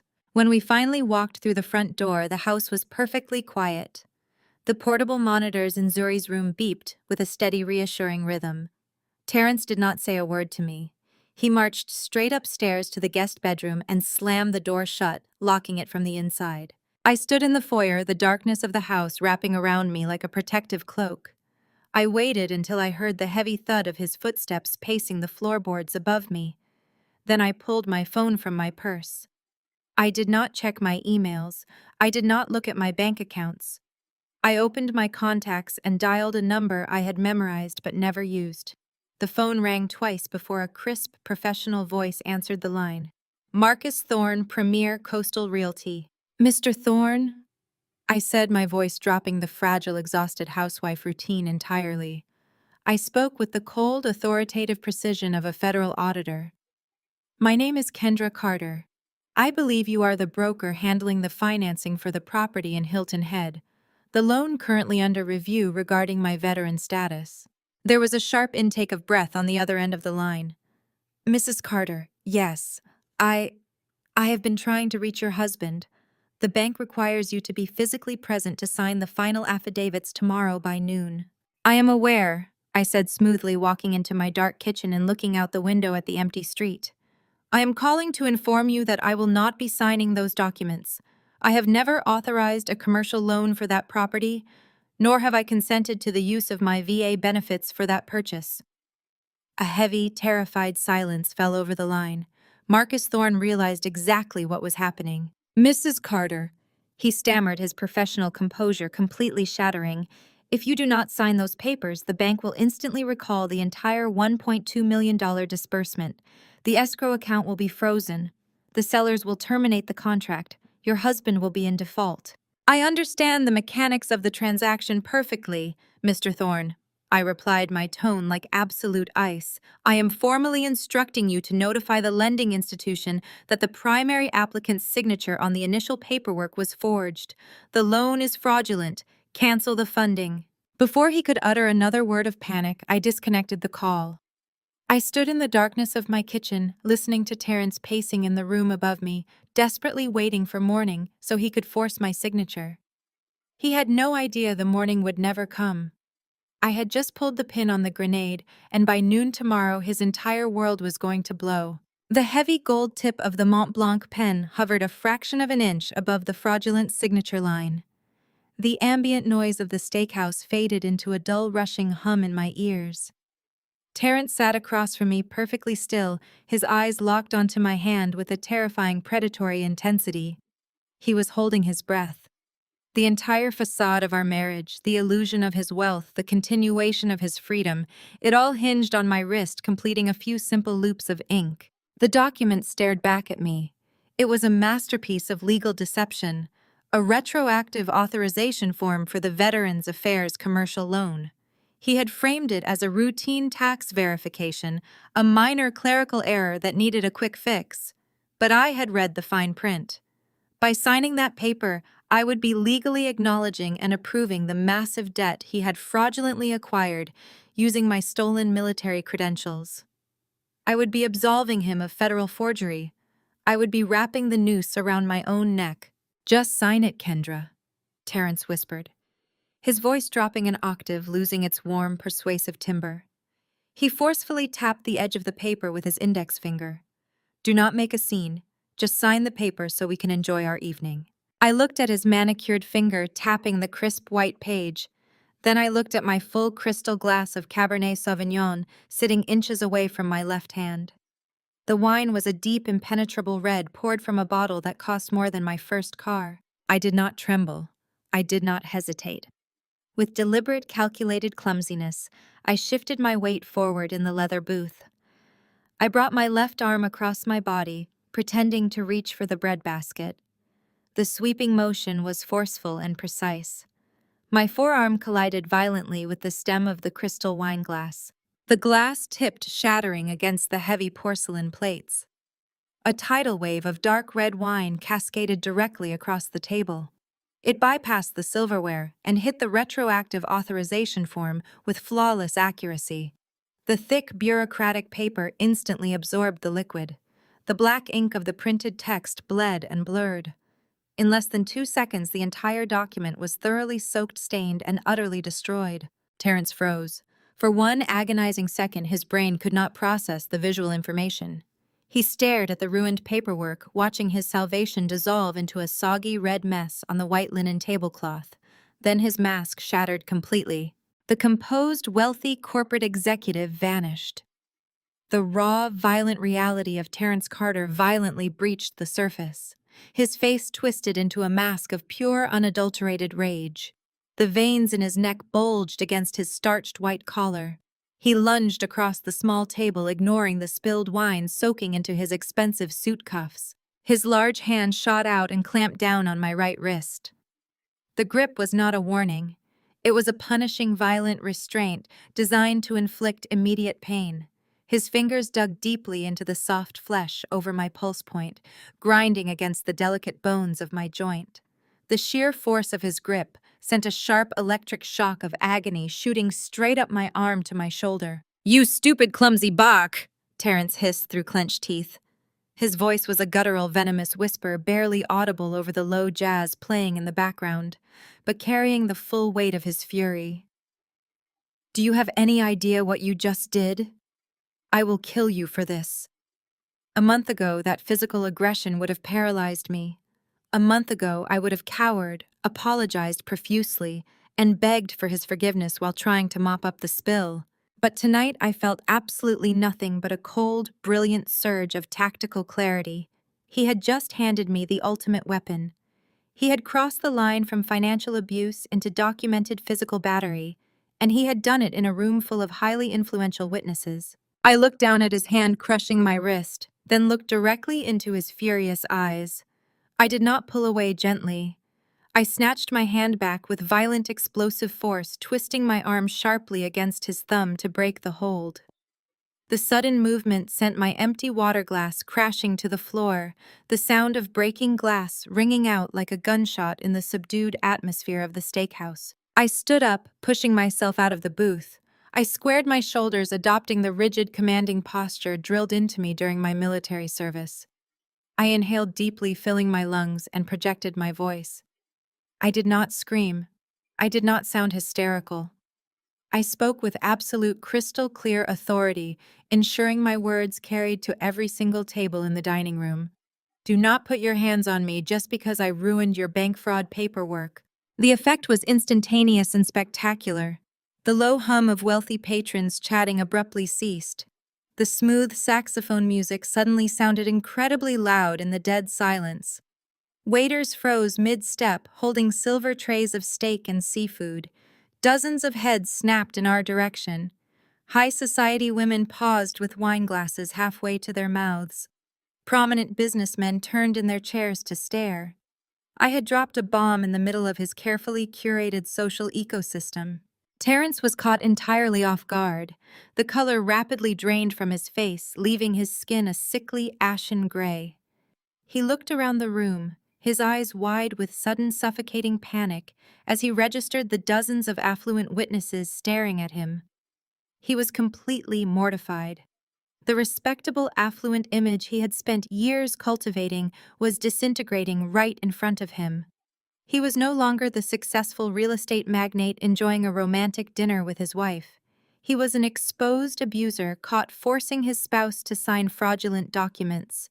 "Kendra, lower your voice," Terrence stammered, his eyes darting frantically around the silent restaurant. He held his hands up in a placating gesture, desperately trying to salvage his dignity. "You are making a scene. Everyone is looking at us." "Let them look," I said, keeping my voice raised, ensuring the surrounding tables heard every single syllable. "I am not signing a forged federal loan document, Terrence. And if you ever grab me like that again, I will break your fingers." I did not wait for his response. I reached down and calmly picked up my leather purse from the seat. I looked at the ruined, wine-soaked paper plastered to the table. I looked at the extravagant, untouched desserts sitting amidst the wreckage of broken glass. I looked at Terence, who was sinking lower into the leather booth, wishing the floor would open up and swallow him whole. "Enjoy the bill," I stated flatly. I turned on my heel and walked away. I strode through the quiet restaurant with perfect, unwavering composure. I felt the eyes of the patrons tracking my exit, but I did not look back. I pushed through the heavy mahogany front doors and stepped out into the humid Atlanta night. The cool air hit my face, and a massive, empowering wave of relief washed over me. I had drawn the battle lines, and I had won the first major engagement on my terms. I walked to the valet stand, retrieved my keys, and climbed into my car. The adrenaline was pumping hard, making my hands shake slightly against the steering wheel, but my mind remained hyper-focused. I turned on the interior dome light and rolled up my right sleeve. The marks were already forming. The angry red imprints of his thick fingers were settling into the pale skin of my wrist. By morning, they would blossom into dark, undeniable purple and blue bruises. It was physical evidence of his violence. It was exactly what I needed. I did not drive back to the house. I pulled out of the restaurant parking lot and navigated through the downtown traffic, my eyes fixed on the road ahead. I drove straight past our affluent subdivision and headed directly for the downtown municipal district. 10 minutes later, I pulled into the brightly lit parking lot of the Atlanta Police Department's Central Precinct. The building looked sterile and imposing, a fortress of concrete and blue lights. I parked my car, grabbed my purse, and walked through the sliding glass doors into the main lobby. I approached the heavy, bulletproof glass of the front desk. The duty sergeant looked up from his computer monitor. "Can I help you, ma'am?" he asked, his tone professional and weary. I placed my right arm flat on the counter, pushing my sleeve up to clearly display the rapidly darkening bruises covering my wrist. I looked the officer directly in the eye, my voice steady, cold, and resolute. "My name is Kendra Carter. I need to file a formal report for domestic battery, and I need an officer to photograph my injuries for the official record." Friday morning broke with a pale gray light bleeding through the plantation shutters. I had not slept a single minute. I spent the early hours in the quiet solitude of my home office, compiling the physical dossiers I would need for the day. Upstairs, the heavy thud of Terrence's footsteps vibrated through the ceiling. He was awake, frantically tearing through his office to print a fresh copy of the retroactive authorization form. I could hear him muttering to himself, rehearsing the intimidation tactics he planned to use to force my signature before his noon deadline. He never got the chance. Long before he descended the master staircase, I slipped out the front door, the heavy folders secured in my leather tote. I drove straight downtown as the city began to wake up. The main branch of the lending institution was an imposing structure of glass and steel. I walked through the revolving doors at precisely 8:45, bypassing the teller line and heading directly for the executive offices. I demanded an immediate meeting with the branch manager and the senior fraud investigator. My demeanor left absolutely no room for negotiation. Within 10 minutes, I was seated in a soundproof glass conference room across from a visibly anxious branch manager and a severe-looking woman from their internal compliance division. I did not just verbally refuse to sign the paperwork, I executed a precise, undeniable demolition of Terrence's entire financial fabrication. I opened my first folder and slid my active military identification card across the polished mahogany table. Beside it, I placed a certified forensic audit I had commissioned weeks prior. The audit traced the exact IP addresses used to digitally sign the initial loan applications. It proved the digital signatures originated from Terrence's corporate office network. During hours, I was physically logged into the visitor registry of the Pediatric Cardiology Intensive Care Unit. Then I delivered the final fatal blow. I presented a formally notarized affidavit of forgery. I legally swore under penalty of perjury that I had never authorized, seen, or consented to the use of my Veterans Affairs benefits for the commercial property in Hilton Head. The compliance officer read the affidavit, her eyes scanning the paragraphs twice before her face turned chalk white. She looked at the branch manager and offered a single grim nod. The trap snapped shut. By formally submitting that affidavit, I triggered an automatic mandatory federal hold on the entire loan profile. The escrow funds were instantly frozen. The $1.2 million disbursement was flagged for federal investigation. Terrence's real estate empire was dead on arrival. I walked out of the bank with the crisp morning air filling my lungs and drove directly to the county courthouse. My lead divorce attorney was already waiting for me on the marble steps holding a fresh stack of legal filings. We bypassed the standard agonizingly slow divorce dockets and marched straight into the emergency chambers. We were seeking an ex parte order, a rapid judicial intervention designed for situations involving immediate danger or severe financial depletion. We sat before the family court judge and laid out the trifecta of Terrence's destruction. First, we presented the financial audit. It clearly demonstrated his reckless siphoning of marital assets to fund an extravagant lifestyle while our daughter was actively fighting for her life. The judge's eyes narrowed as he compared the invoices for custom Italian sectionals against the staggering hospital bills I had been managing alone. Second, we submitted the bank fraud documentation proving Terrence was currently under active investigation for federal wire fraud and identity theft. But the piece of evidence that sealed his fate was the official police report from the previous night. I placed the glossy, high-resolution photographs of my right wrist on the heavy wooden bench.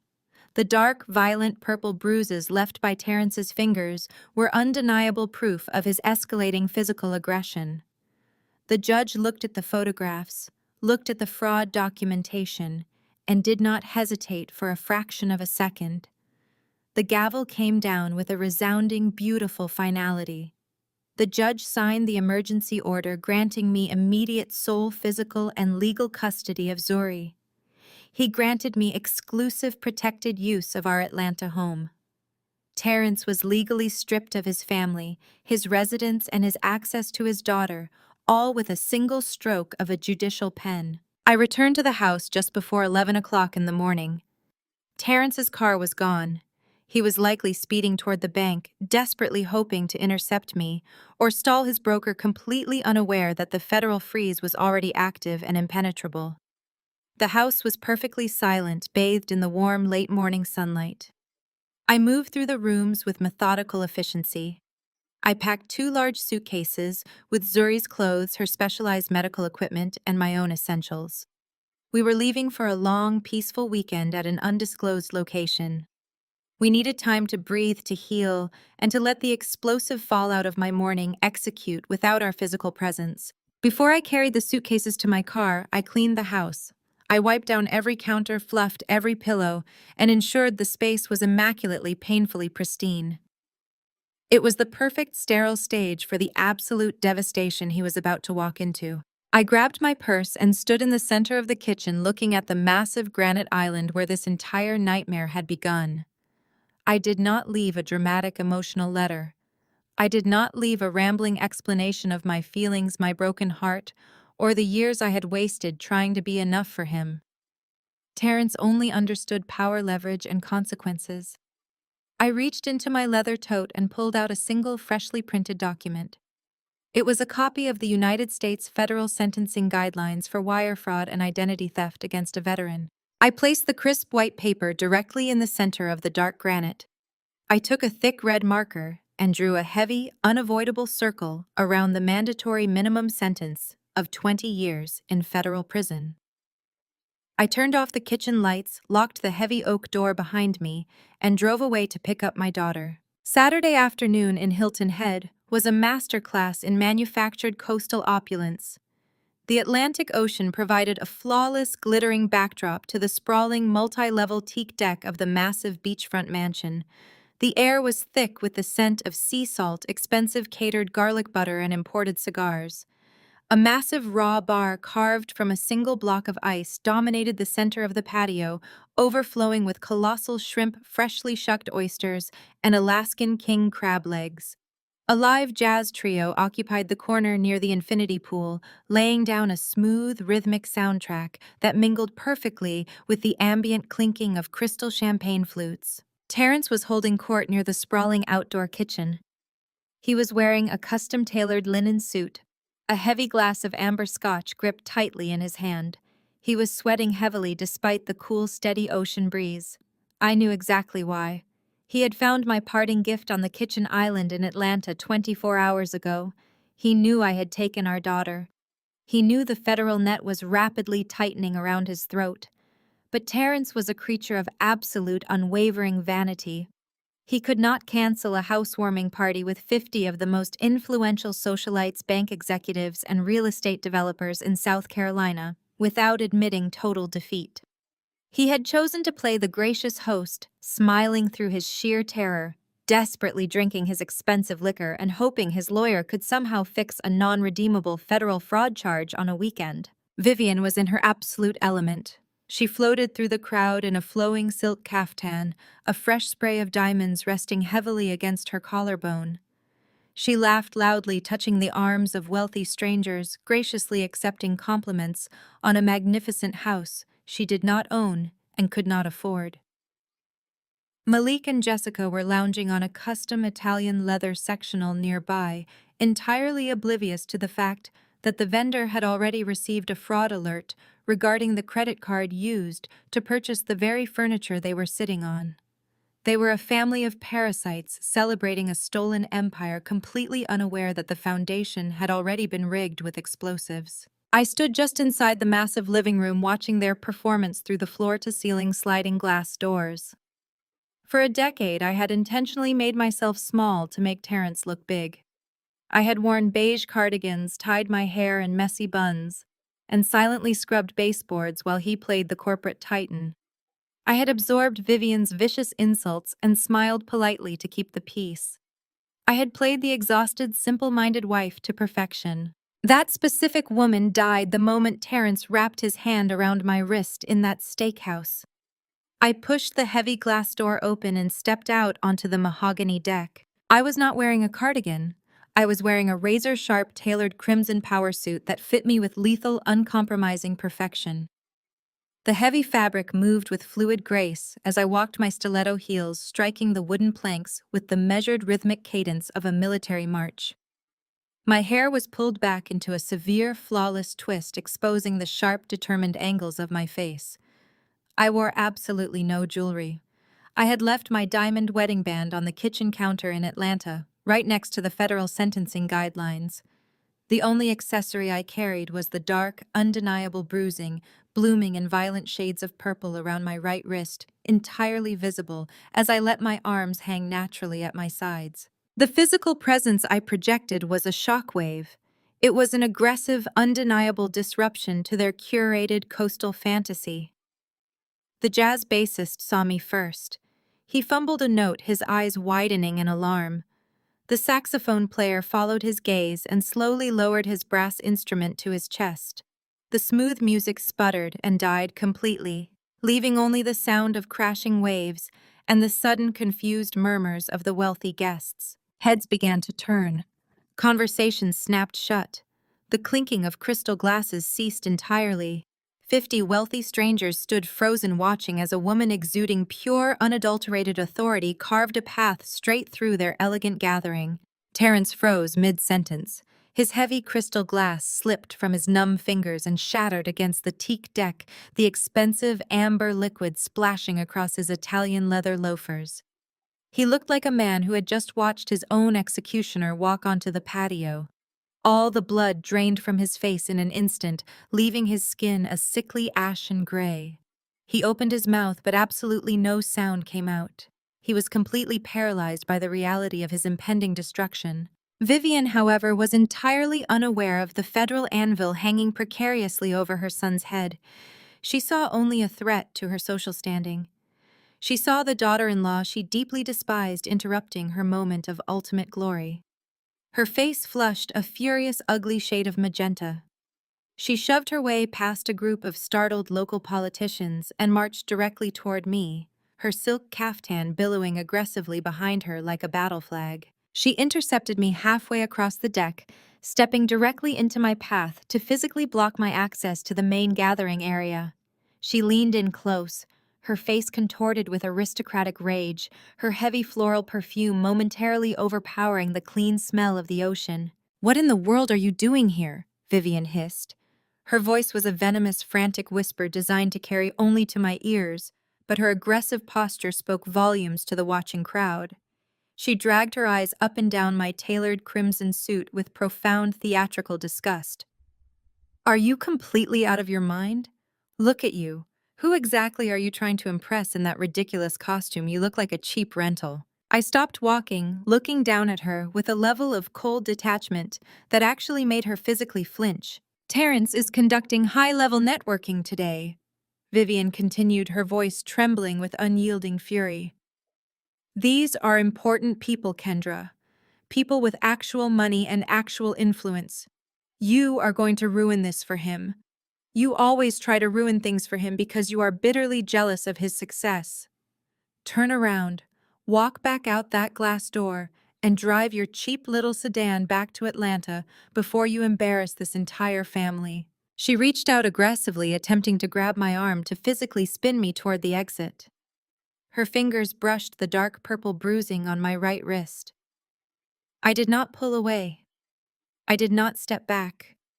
I simply turned my head and locked my eyes onto hers, projecting a terrifying, absolute calm. I spoke in a voice barely above a whisper, but it carried the chilling, undeniable weight of a loaded weapon. "If you touch me, Vivian, I will have you arrested for assault in front of every single person on this patio. Do not test me today." Vivian froze instantly, her manicured hand hovering uselessly in the air. She looked down at the brutal, violent bruising staining my skin, then looked slowly back up at my face. For the very first time in our decade-long acquaintance, Vivian saw the highly trained military veteran standing in front of her. She saw a woman who possessed the capacity and the immediate intent to completely dismantle her entire world.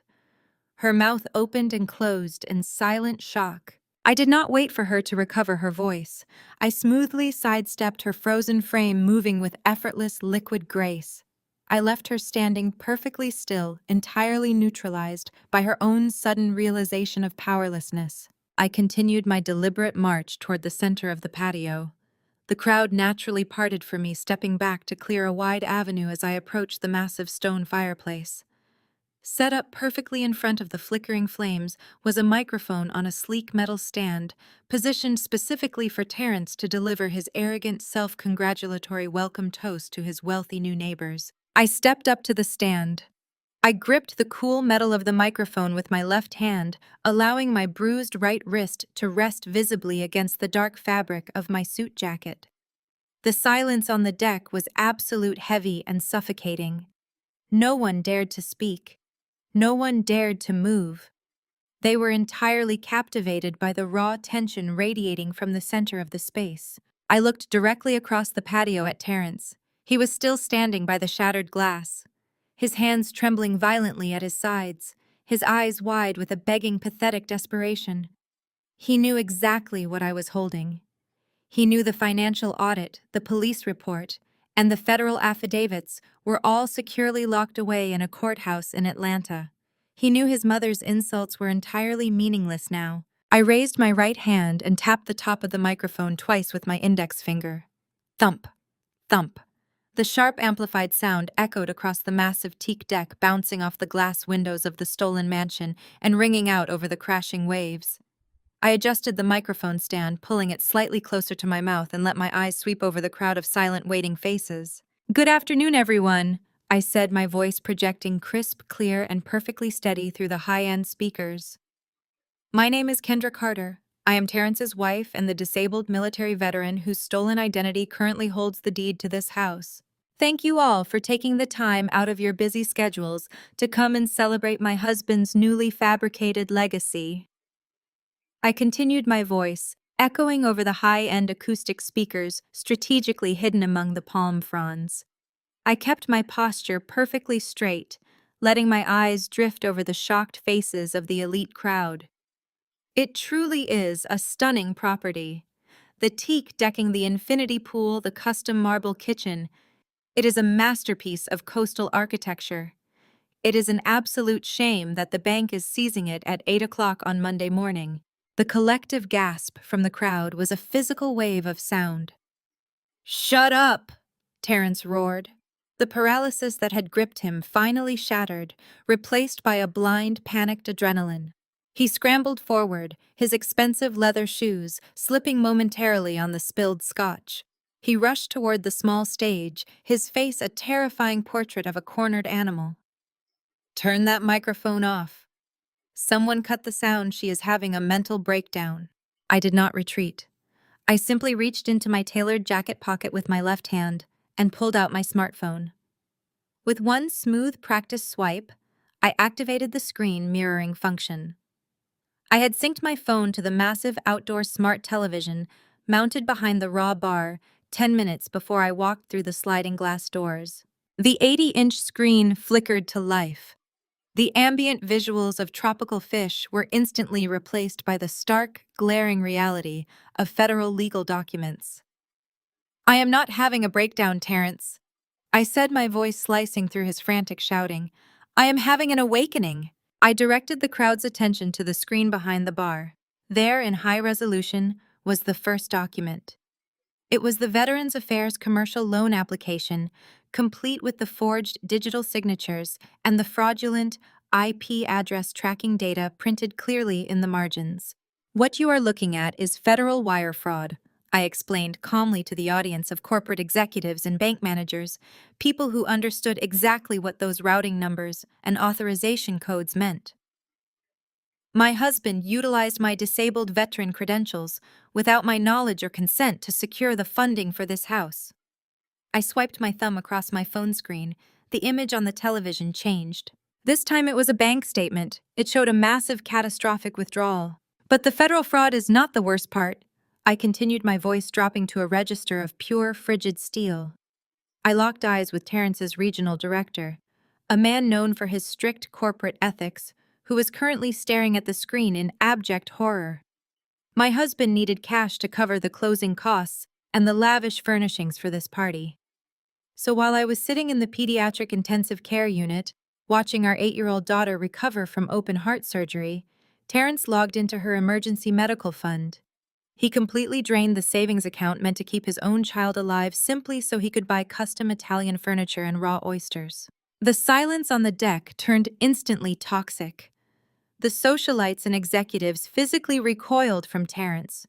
Stealing from a bank was a crime, but stealing from a dying child was an unforgivable, unspeakable sin. The people he had spent months desperately trying to impress were now looking at him as if he were covered in raw sewage. You lying bok! The screech cut through the heavy ocean air. Jessica shoved her way to the front of the crowd, nearly knocking over a tray of champagne glasses. She was wearing a designer sundress she had undoubtedly purchased with Zuri's medical money. Her face was contorted into an ugly, entitled sneer. Malik was right behind her, looking nervous, but trying to project authority.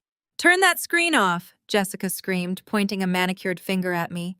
You are just jealous. You have always been jealous of us. Terrence bought this house for the family. It is a family investment. My name is on the deed. It is ours, you jealous, pathetic loser. I looked at Jessica.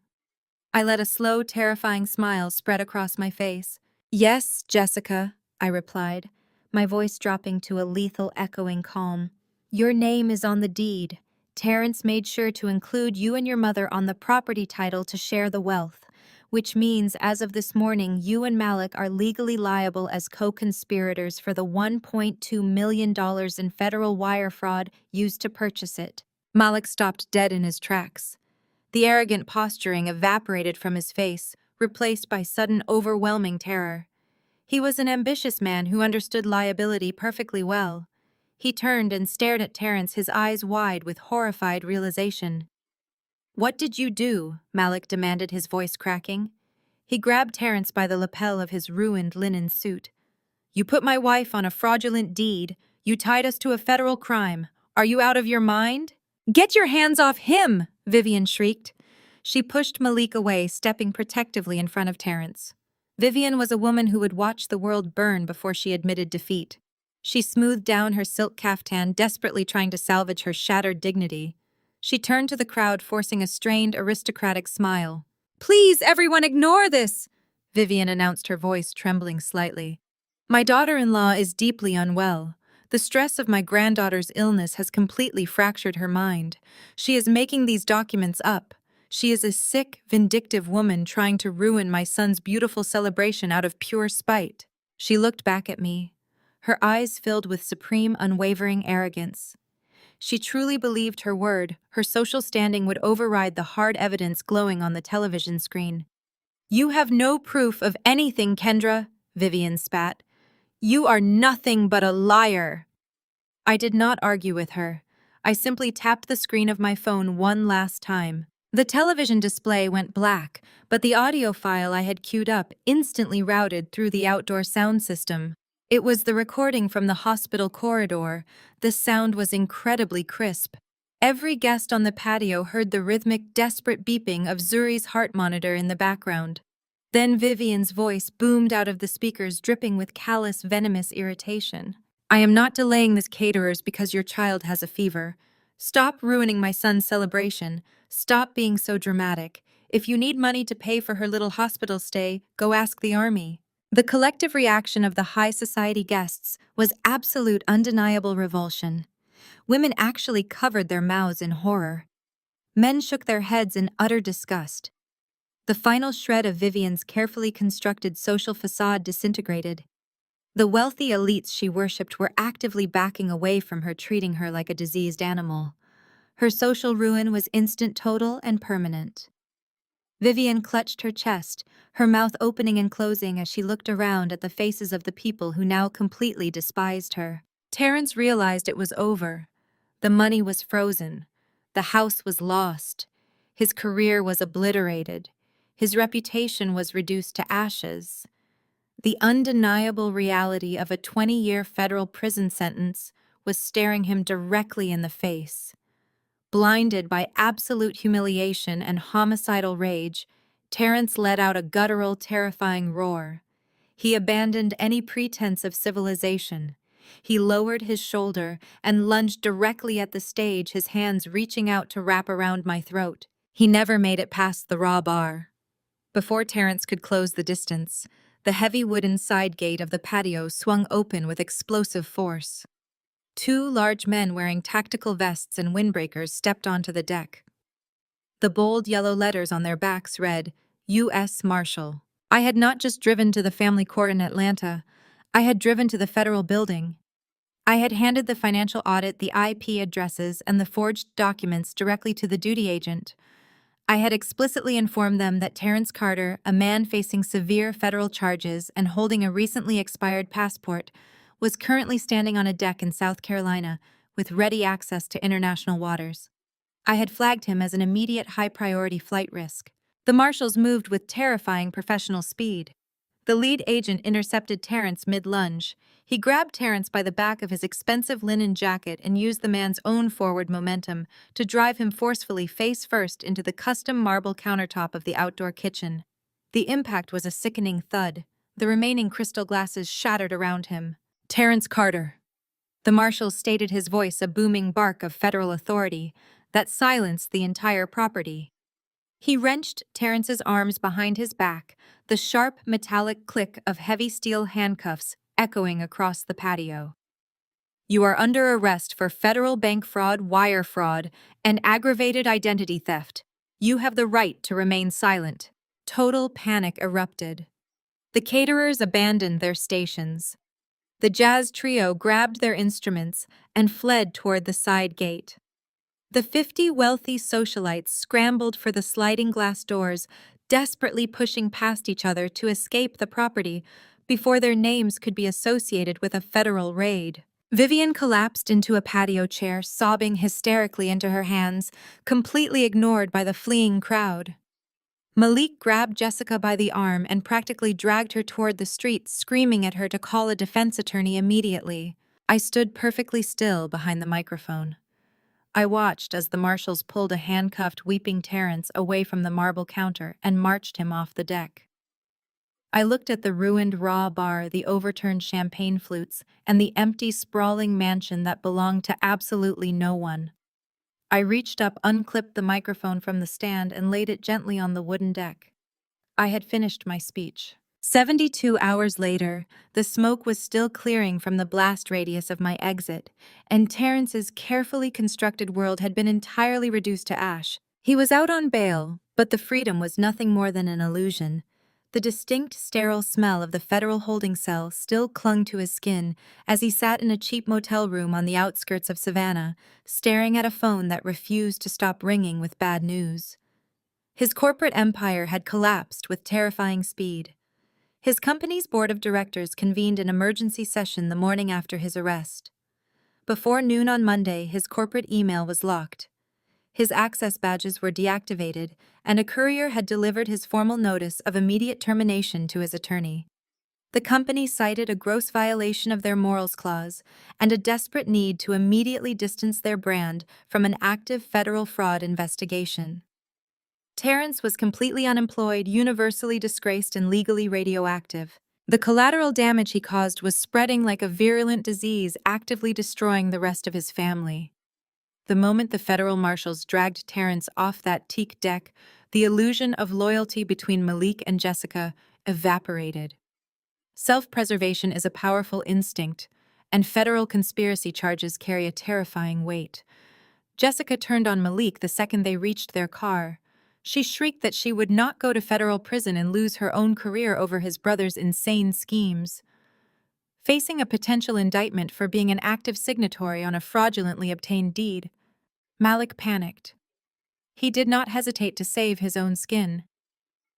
By Tuesday morning, Malik was sitting in a federal prosecutor's office, aggressively volunteering to testify against Terrence in exchange for immunity.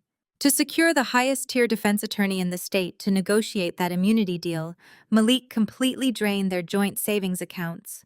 He liquidated their stock portfolios and quietly sold Jessica's prized diamond tennis bracelets to cover the exorbitant retainer fees. Their marriage instantly devolved into a bitter, screaming war zone of financial ruin and mutual resentment. Meanwhile, down in Hilton Head, the bank moved with ruthless efficiency. The $1.2 million loan was officially voided. A thick, unavoidable foreclosure notice was plastered across the custom mahogany front door of the mansion. The utilities were shut off.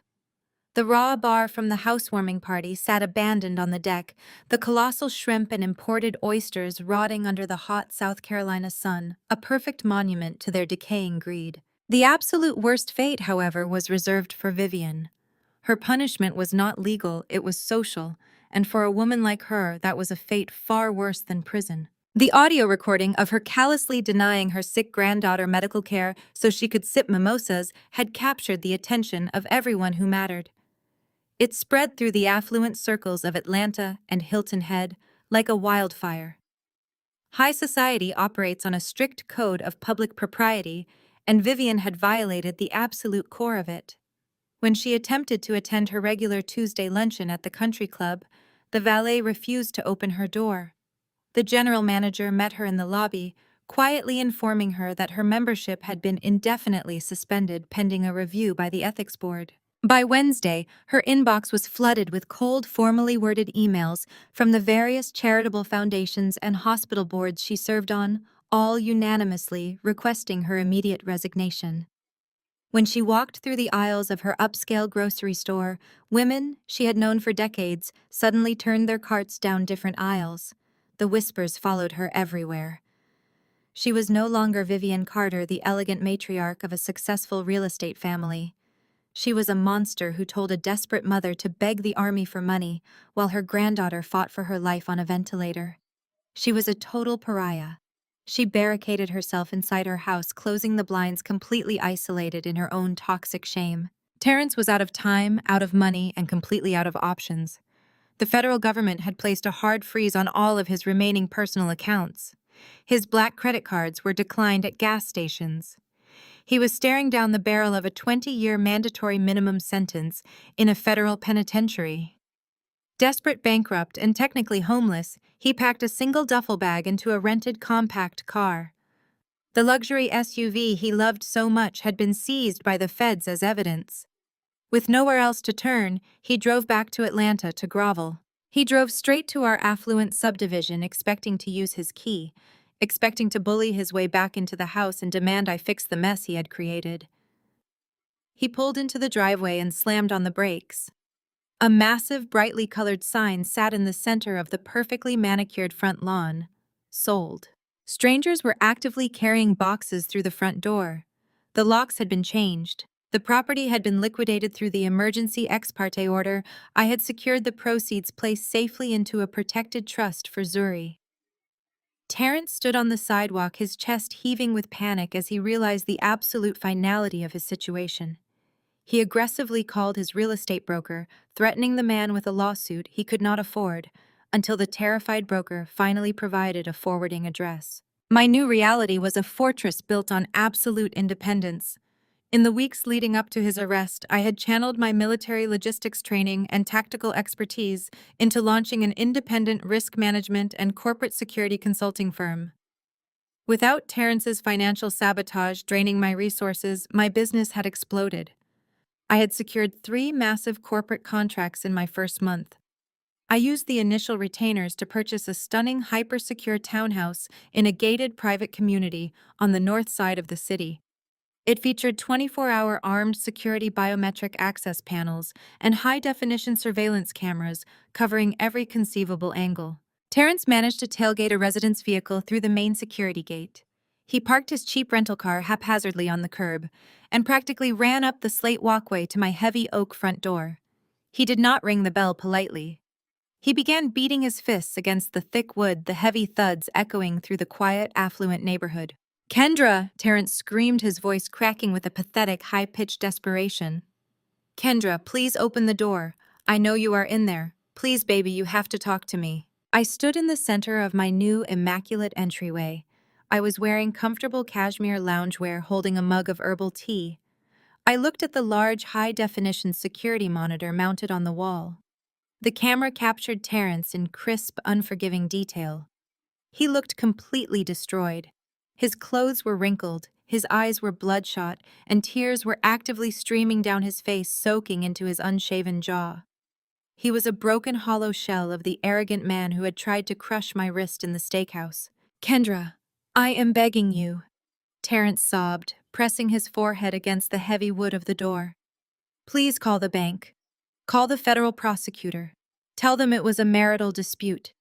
Tell them you authorized the loan and just forgot. I will do anything. I will go to counseling. I will give you everything. I am a changed man, Kendra.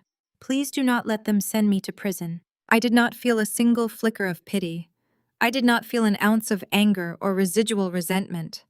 Looking at him crying on my front porch, I felt nothing but absolute perfect indifference. I reached out and pressed the silver button on the intercom panel. The two-way speaker crackled to life. I needed $8,500 to save Zuri.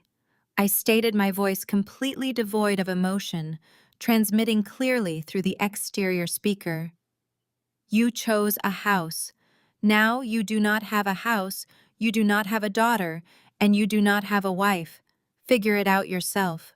I removed my finger from the button.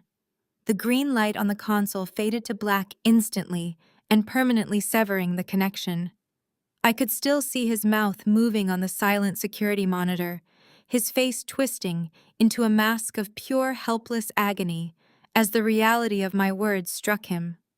I did not watch him break down. I turned my back to the heavy oak door and simply walked away, leaving the past to rot on the front porch. I walked down the wide hallway of my new home. The space was flooded with warm, golden afternoon sunlight pouring through the massive skylights. I stepped into the open-concept living room, taking in the beautiful, serene environment I had built entirely on my own. Zuri was sitting on the center of the plush, cream-colored rug. The pale, exhausted little girl hooked up to hospital monitors was a ghost of the past. She was vibrant, her eyes bright and full of energy, her laughter ringing out clear and strong against the high ceilings. She was actively winning a board game, clapping her hands together in total delight. Sitting directly across from her, carefully moving a brightly colored game piece across the board, was Calvin. Terrence's father had made his choice the moment the federal agents raided the Hilton Head property. When the truth regarding the stolen medical funds and the forged loan documents was dragged into the brutal light of day, Calvin did not defend his blood. He possessed a rigid, uncompromising moral compass that his wife and sons had clearly never inherited. Disgusted beyond measure by the horrific cruelty of his own family, Calvin immediately filed for a permanent divorce from Vivian. He legally and financially disowned Terrence and Malik, cutting all ties with the toxic, status-obsessed poison they represented. He chose to spend his retirement years protecting and nurturing the only real pure legacy he had left in the world. He chose his granddaughter, and he chose the woman who had fought a war to save her. Calvin looked up from the board game as I entered the room. The deep lines of stress that had defined his face for years seemed softer now. He offered me a quiet, profound smile built on total respect and unspoken gratitude. I smiled back. I walked over to the sprawling kitchen island, the sunlight catching the steam rising from the fresh pot of coffee. I poured myself a cup in a heavy ceramic mug. I walked over to the plush rug and sat down cross-legged right beside my daughter and my father-in-law. Zuri immediately leaned against my shoulder, showing me her winning hand. I took a slow sip of the rich, dark coffee. I closed my eyes, inhaled the sweet scent of my daughter's hair, and let out a long, peaceful breath. The war was over. I opened my eyes, a calm, victorious smile settling permanently on my face, surrounded completely by the only true family I would ever need. The most profound lesson to draw from this story is that your self-worth should never be dictated by those who refuse to see your value, even if they are blood relatives. True family is not merely defined by genetics, but by unconditional support, mutual respect, and showing up during your darkest moments. When the people closest to you choose manipulation and cruelty over love, the bravest thing you can do is walk away. Building your own independence, both financially and emotionally, is the ultimate shield against exploitation. Sometimes losing a toxic family is exactly what you need to finally discover your own strength, build a chosen family, and thrive on your own terms. Share your own experiences of setting firm boundaries with toxic relatives in the comments below, and don't forget to like and subscribe for more empowering stories of resilience and redemption.